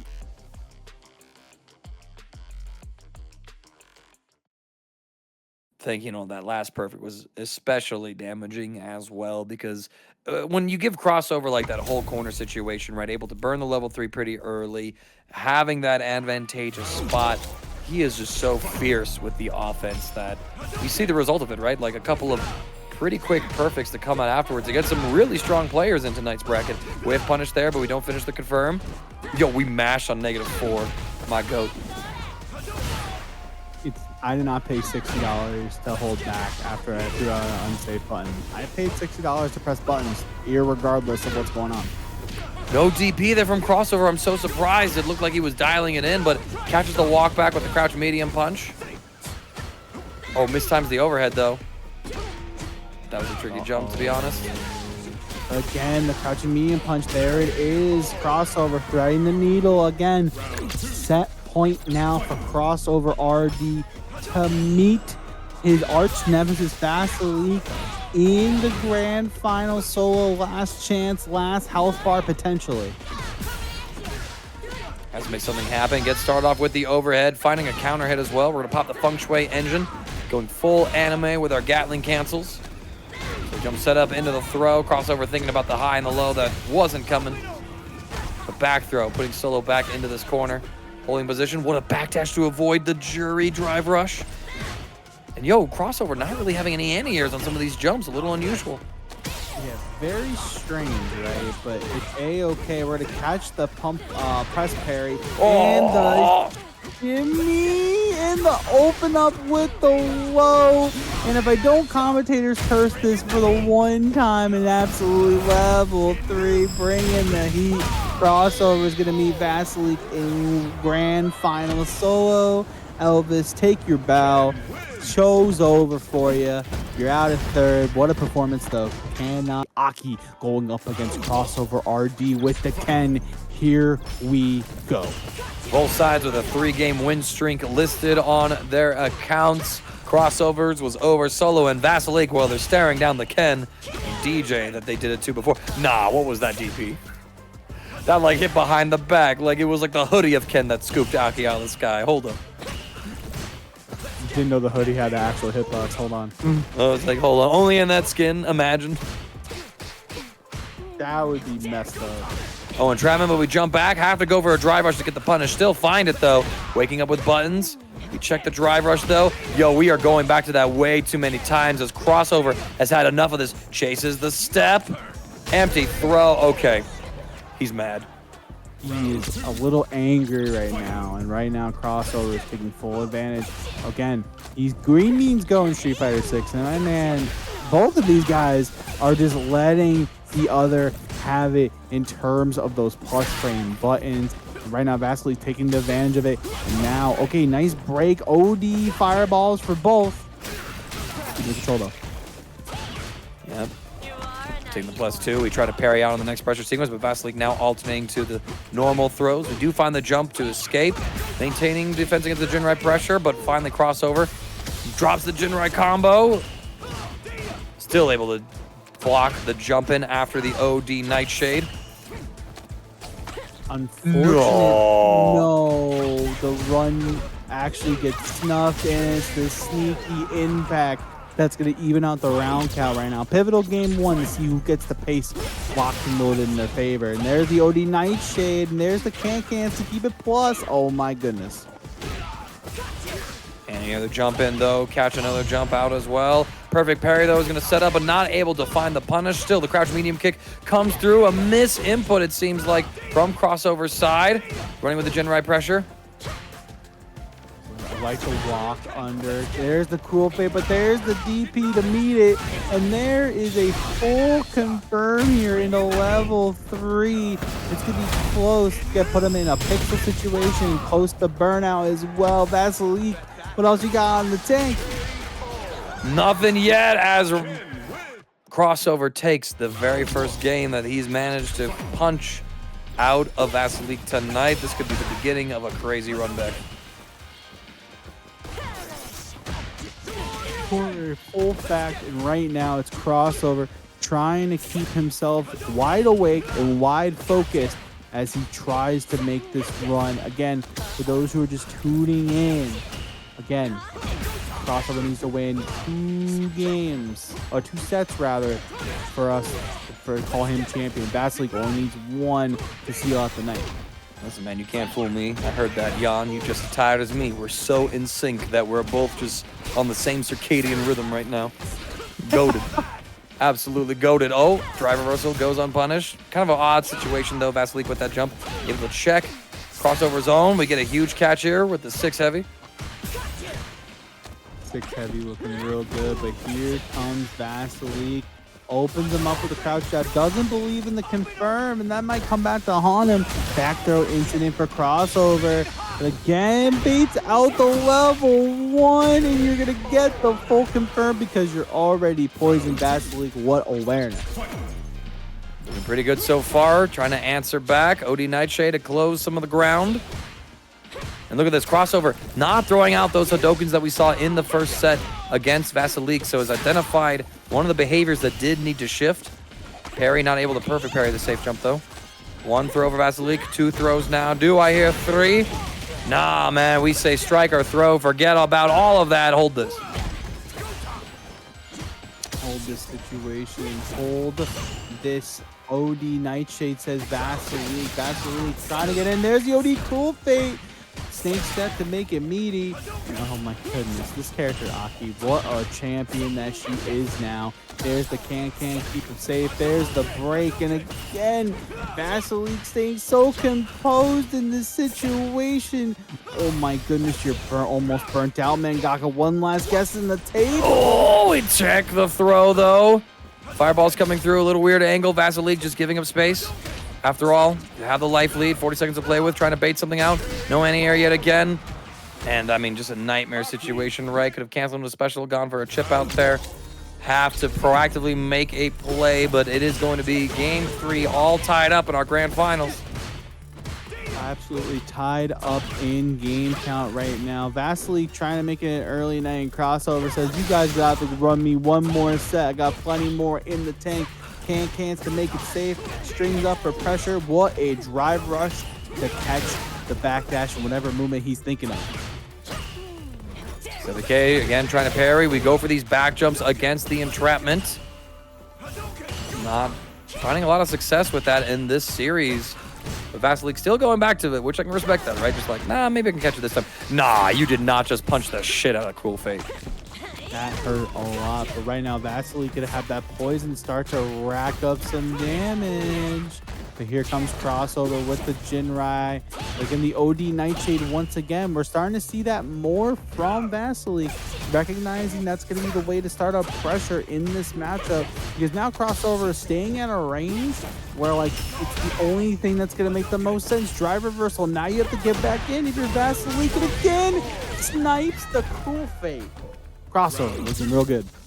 Now it feels like the shoe is on the other foot, to go back into the box of cliches that we've both been employing tonight, because all of the tools that Vasiliek wants to use with Aki, right, like the Cruel Fate, for example, Snake Step, Crossover has been able to match those and deny their uses through his own positioning and reactions. DP once again. Here comes the Jinrai. Here comes crossover plus frames on the Dragon Lash. Full confirm. It's the third strike, y'all. Shimpu, Jinrai Yukaku. Need something else on the table. And there's that counter jab. Full confirm here. Absolutely level 1. Not gonna get it done. One last guess on the table. In the cross up Tatsu. The back throw does it though, as Crossover takes the lead once again with a 2-1. Just needs one more game, and all of a sudden we're commentating a whole other set. Which is crazy because, man, bedtime was in the past, I guess, for us. Bedtime. What is bedtime? I'll tell you that much. You know, well, you're not telling me anything. You're asking me. Well, Ty, we can't even communicate properly anymore. My God, chat. I'm like, I bust out the courage voice, and then it's over. That's what that was. Oh my God. Oh my Lord. We're just gonna imagine just, you know, commentating his Courage the entire night. And just says, yes, Courage, that was a pretty shit DP. That was pretty ass of crossover right now to go for that. Oh my God. Yeah, you got it, Courage. Courage, you can't say that on broadcast. My good boy, you're gonna get us canceled off the air. Oh my God, you're never gonna work for Evo if you keep talking like that. Oh my God. It's gonna be a bait on the level 1. Vasiliek still looking good. Yeah. Again, keeping things competitive. Again, versus what is? It's not what Street Fighter 6 has come to. It's what we've come through, man. You know, I needed a shot of caffeine directly into my veins, I guess, but. Nah, I ain't doing all that. I don't drink that. I don't mess with that. I am currently drinking liquid death to make me through this last set. Yeah, mountain water. Oh, Yeah, let's go. The entrapment. Again, not working this whole set, and just seems like that. I wonder if Crossover just put himself in training mode and said, I'm going to teach myself to react to entrapment all night long. Like, I'm never getting hit by this again. And so far, keeping that hypothetical promise true to himself. Oh, the stand fierce into DP. I really like that placement. Oh my god, the high five. It's not going to happen for either one. The Nightshade. The entrapment, there it is. One last guess on the table. Mangaka, what's it going to be? The OD Nightshade level 3. He goes to the trip out and finds it! Game 5, grand finals. This could go the distance. Script.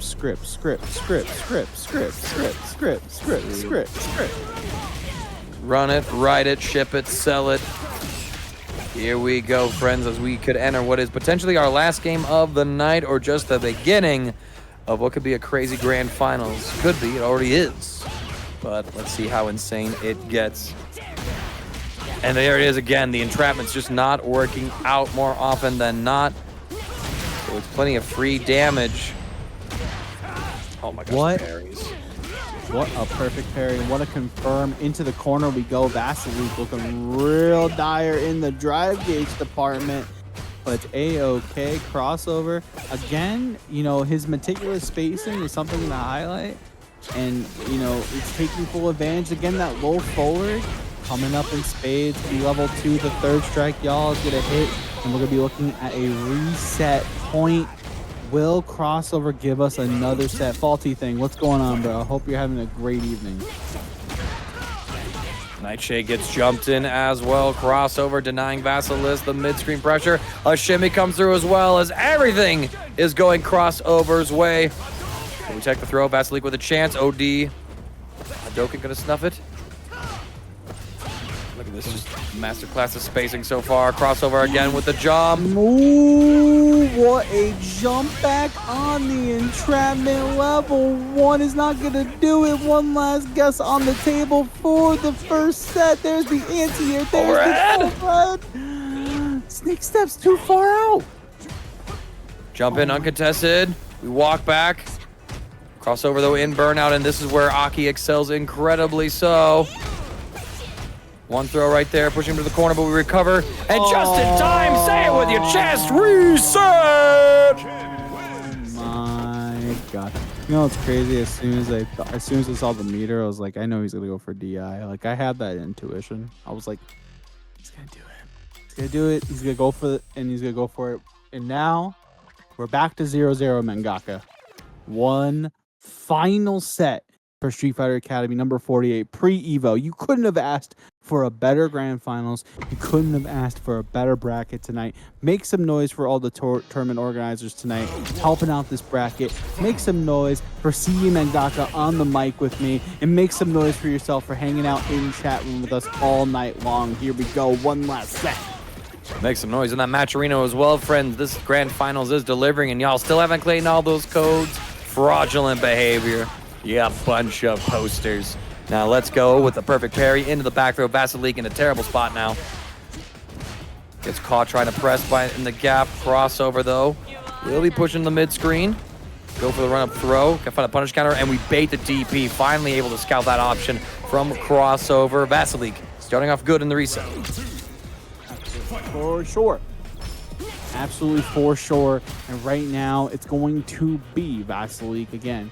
We've seen this before, and we've seen these kind of chaotic starts for Vasiliek, but Crossover's kind of slowing down the pace to where now Vasiliek has to readjust their rhythm and readjust their timings to now match Crossovers. And if they do, you know, it kind of plays in that trap. But right now, Vasiliek, nice anti-air, and again, into the corner we go. Taking the positioning right, just trying to see if Crossover wanted to jump to escape. We will take the throw, ending Vasiliek's pressure. And there it is, another jump as well. Vasiliek, the one whose fireball seems to be negated by their opponent. We're going to cash out the level 3 to put the drive gauge pressure on. And blocking any sequence is going to put us into burnout. That's why we wake up with the counter hit button. We're trying to poke out once more. No DP, but the back throw able to work. The Cruel Fate doesn't get punished. Oh my god. Tatsu. Oh no, Whoa.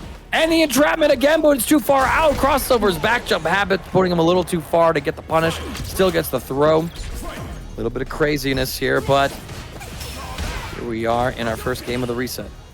Down to the final round. The one thing I want to make mention about that entrapment adjustment is that now you're seeing Vasiliek always commit to down fierce after the fact. So I just want to see maybe a jump fierce instead. But right now we're going to get our drive gauge back and get the health bars in the favor of Vasiliek right now. Again, you still have level 2 if you're crossover. And you do have access to level 1 if you need some invincibility. And it's an opportunity to punish the throw attempt from Crossover. We do punish the parry. A second serving as well. Those nerfs coming through. Vasiliek now waits for the overcommitment and he airs it flawlessly with the Serpent Lash. So 1-0 in the reset.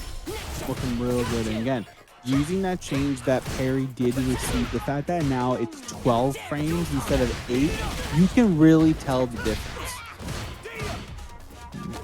Just opens up more opportunities to get punishes for people making a bad guess. I think it's a pretty good way of balancing out the mechanic. Tempering down its strength just a little bit, but we'll have to see. Everything else is going to be panning out. So far, pretty close situation. The tag leads to some Oki, but the crouch medium kick on wake up, calling out the shimmy. Have to add in a little fuzzy crouch block to it going forward, I think. Going fair. There's the OD Cruel Fate trying to get something rolling. There's the back throw, though, bringing back neutral state mid-screen. I actually really like this position from Crossover. I've noticed with him, Vasiliek in particular, when he goes for those entrapments and when he goes for pressure, he likes to stay mid-screen for it. He's never trying to push to the corner or anything like that. And if you give Crossover that perfect match space, he has no problem with hitting that jump back. Right now, again, using that run DP to get a full confirm here. Here comes Vasiliek, though. Air to air gonna go Aki's way. We hold the parry now. Nice little jump in here for Crossover. The Tatsu taking us closer to the corner, almost there. Certainly arriving here at the end of this Jinrai. Really like the call out with the snake step, getting himself out of dodge. Vasiliek, though, on the back foot this round, needs this round to bring it to a 2-0 situation, potentially for him. Or is Crossover about to bring it to a 1-1? It's going to be a level 3 non-animation. You know what's crazy about this? That still kills. Nuts. Well done there to Crossover, tying up our grand finals reset as...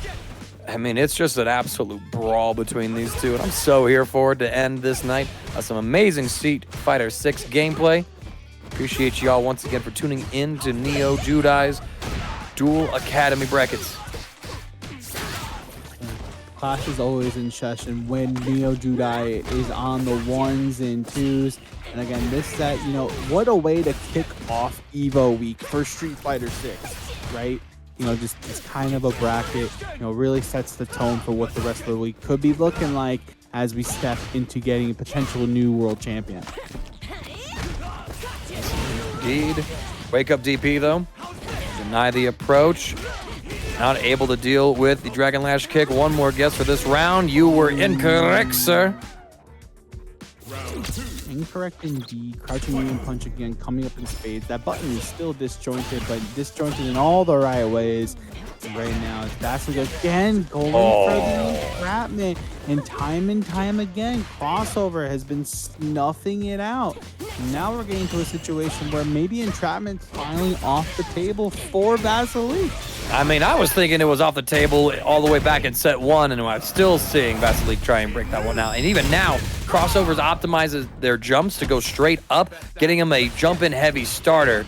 So, I mean, it's going to be incredibly painful for Vasiliek going forward. Crossover, one more shimmy away. Drive impact will do, and it's another perfect on the board. Another perfect on the board. And again, Crossover 2-1 right now in this set. And again, it did make the reset happen. Can he close the door? ODDP unhand me, says Crossover. Now we're back to the neutral. Have to respect the Nightshade. +2 on block. We go for the jump. And that throw was so late, we still got a punish counter. And again, crossover trying to bet with the perfect parry. Now you're in blockout against one of the characters who is so good at taking advantage of that state. Vasiliek just going to add a little bit more damage. Casts his crossover, trying to wiggle out. Should be able to cash out and get the kill pretty straightforward. Shimmy, shimmy, yay, shimmy, yay, shimmy, yah. My man was ready with the stand, medium punch.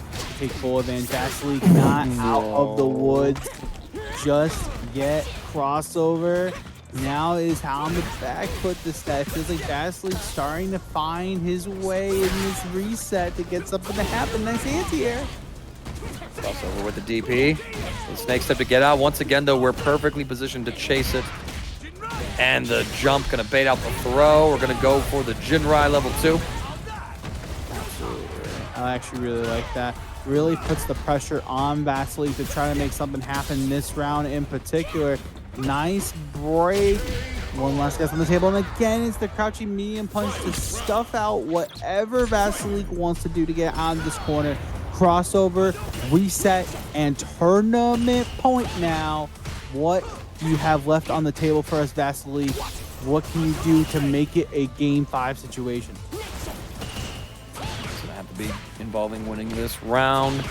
The air-to-air goes their way, but the perfect parry comes through. Not able to punish with the crouching fierce, a little too ambitious. Vasiliek now gonna cash out into the level 3 just to get some life damage done to crossover and put some burnout pressure as well.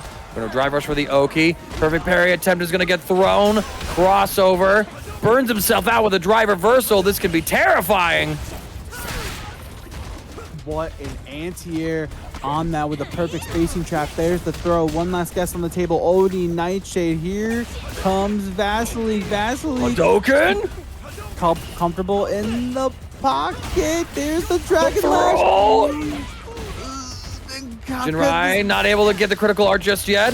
We catch a jump out. Wake up with the mash, able to catch crossover, mistiming the meaty. It is game 10 for our grand finals now, y'all. The long haul's here. Script. Script.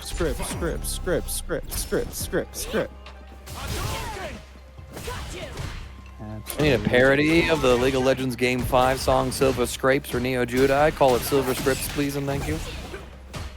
Someone get on that. Production, let's get on that. But right now, it's a perfect parry, forward crossover to get the lead going. Nice meaty overhead, and this is what I like about this Jinrai setup. Actually provides us with a safe jump setup and a way to set up a round win for crossover. We have been here before this. We got that. Can crossover close the door on the Aki army? Alternating between the options so well, throwing the Snape stick first and then goes to the shimmy, and Vasiliek thinking about that most immediate throw, adjusting to an attempt that was previously done, but now crossover the one inputting throw in that situation. Vasiliek going to be able to get themselves a safe jump. Perfect parry is the answer. Crouching medium kick puts crossover nearly a pixel away. We go for the overhead setup. Vasiliek will take the turn and get slowly pushed back into this corner. We're walking through.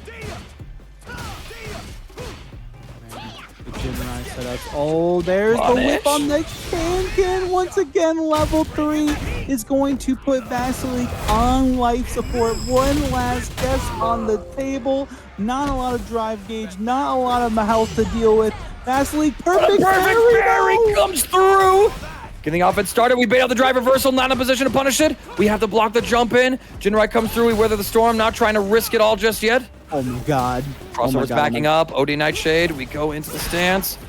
Anti-aired once again. Not cashing out. We look for the DP. That would have ended it all. Oh. Nightshaded frame trap. OD Nightshade. We run up. Catch with a crouch and medium kick into the heel step. Cashing out into level 3 to force. Final game. Final round. Game 10. Oh my god. No. Yes. Final game, final round between these two. Who is going to be moving on into the actual championship and be crowned our winner tonight? Bro, the crouch light punch anti-airing. That's crazy. Busting out the Street Fighter 5 hidden arsenal, I guess. Now we're going to get the offense right here. Vasiliek with the shimmy on crossover. Full combo and link, cashing out to level 1 just to put Crossover that hair's breadth away from burnout. Run up, apply it. We're trying to jump. We don't want to hold this pressure anymore. About to run out of the gauge. Crossover with the jump. The Fierce interrupts the anti-air attempt. Vasiliek now has to give some space. Oh my God. There's the Jinrai. Here comes Crossover trying to make something happen. Nice break. Oh my God, no. the jump. Fierce. The match again. Vasiliek goes with the jump. No, the Acro incident. Nah, shot. OD Nightshade to change the turn. We jump away. Recognizing we didn't have the life. Oh my God, oh my God, oh my God. The OD. It teleported. Oh my God, the fireball. Burnout. Oh, and the final jump. Jump medium pick seals the deal for CrossoverRD. He gets the reset, and after 10 games, CrossoverRD is your Street Fighter Academy number 48 champion. Oh my God. I can't sit up, y'all.